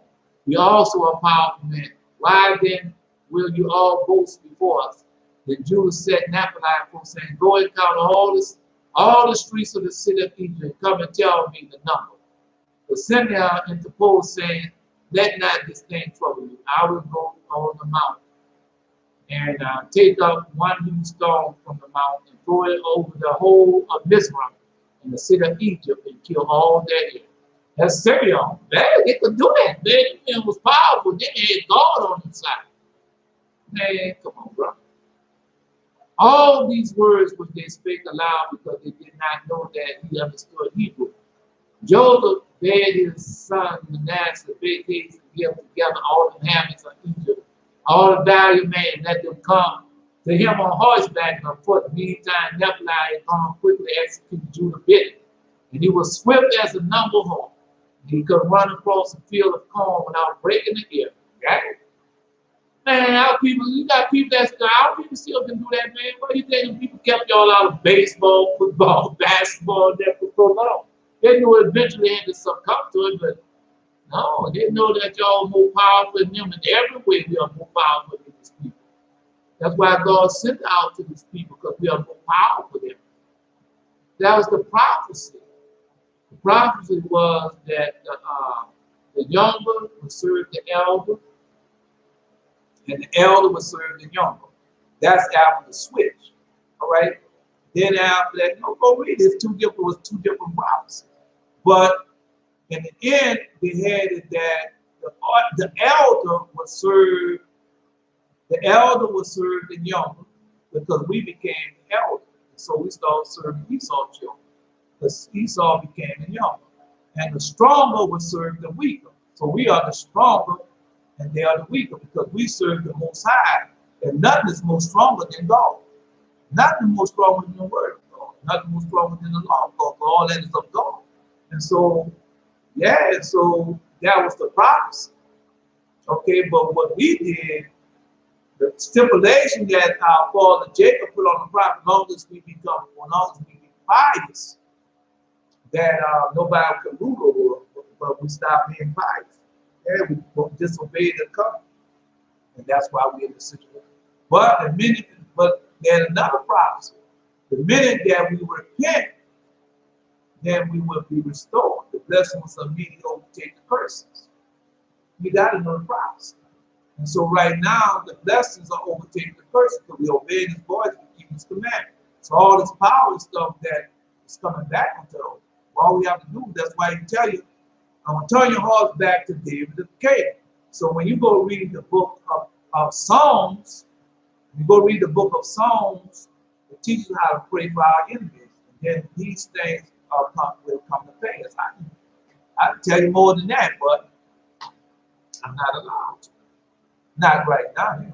No, I can tell you way more than that. Because once you know, you know. Come on, bro. Anyway, let's continue on.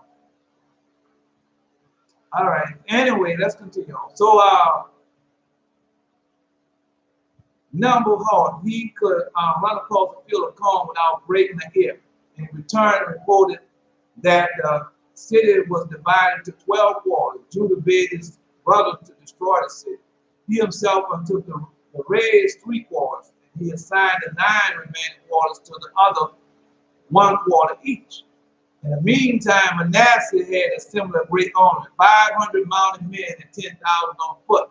Among them 400 valiant heroes who could fight without a spear or a sword, using only their strong, unarmed hands. To inspire his brother with more terror. But Joseph ordered them to make a loud noise with all sorts of instruments. Their appearance, hubbub that they produced did indeed caused fear to fall upon the brothers of Joseph. Judah, however, called him, "Why are you terrified, seeing that God grant us his mercy?"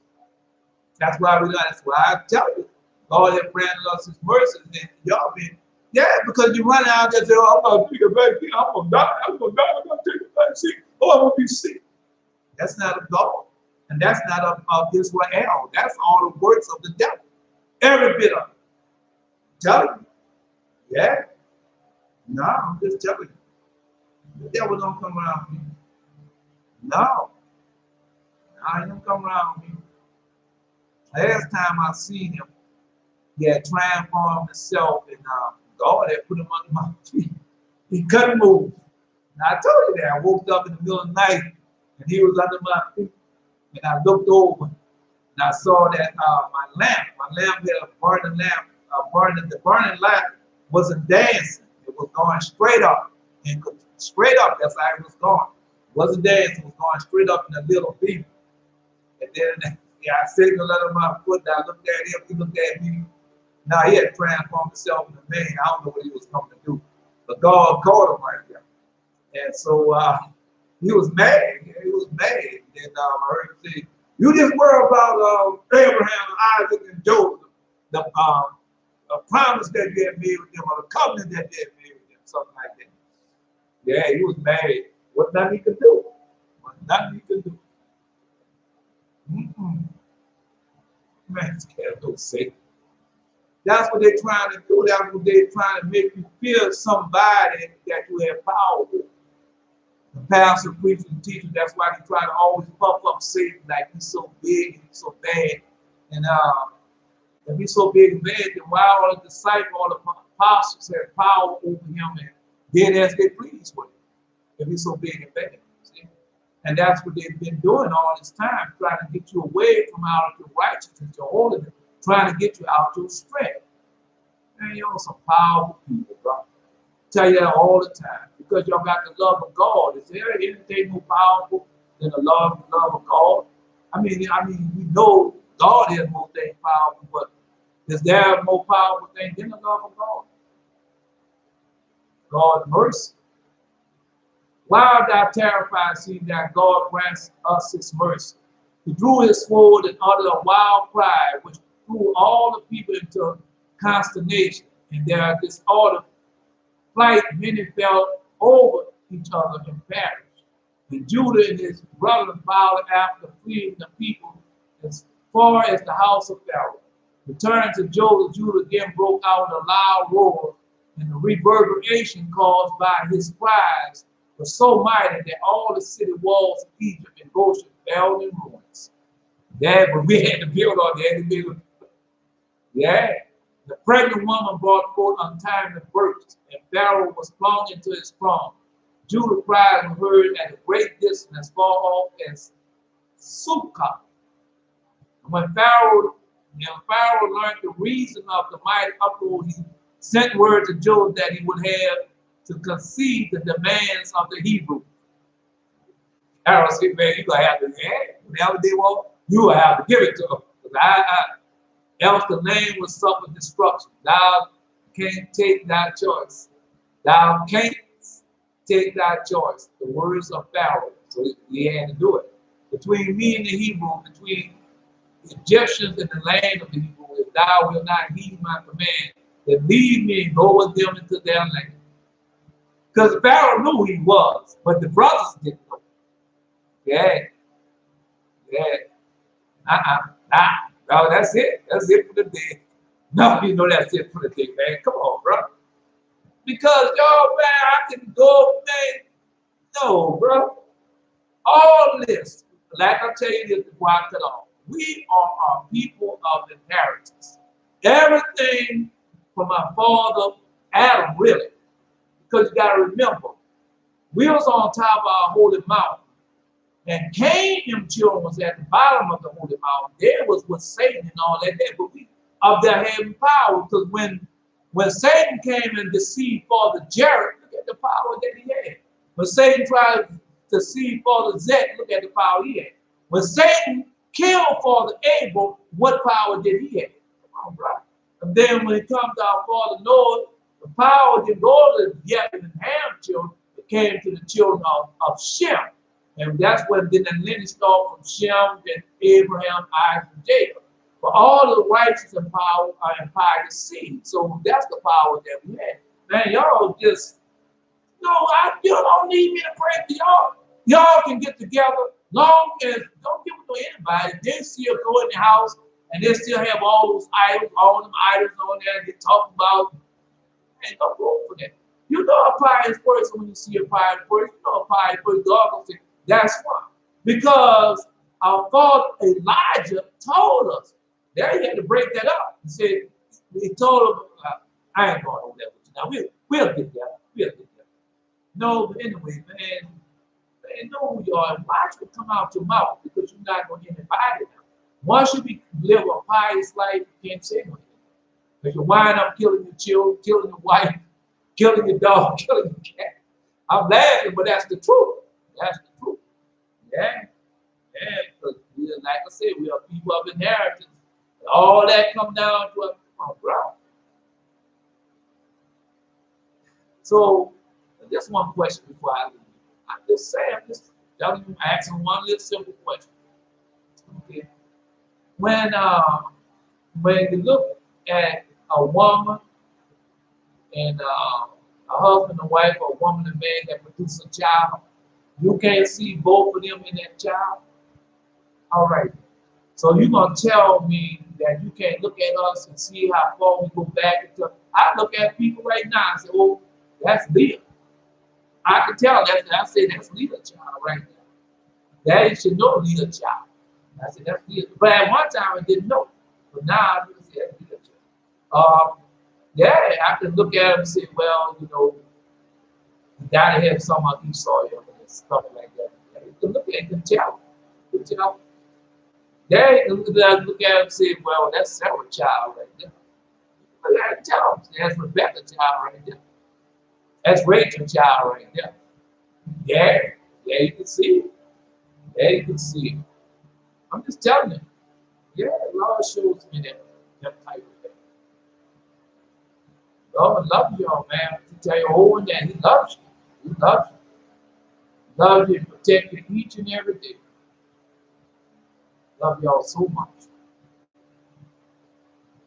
No, because they rob you out of your blessings. They rob you out of giving true praise and true worship unto him. They robbed us out of that. But there ain't so much robbed us, we were language a lot of that too, because a lot of us know that. There are a lot of us know better now. You can't say that we don't know that. You can't worry about, once you tell them that's it. You can't, only God can change a man's heart. Our job is just like I said, I'm sitting alive to warn you of the great gravity of the law. That's it. To turn the hearts of children back to the father the hearts back to children, these have come strike or even curse God. So all that is it. So all I can do is just tell you, it's up to you to obey his voice, keep his commandment, and to receive power from above. Jesus did not send no disciple out without power. Jesus did not send no apostle out without power. When those people heard Jesus' voice, was baptized in the apostle and disciple voice, and was baptized, they received power from up on high. This is not by might, nor by power, but by my spirit, said the Lord of hosts. I am alive. Until next time.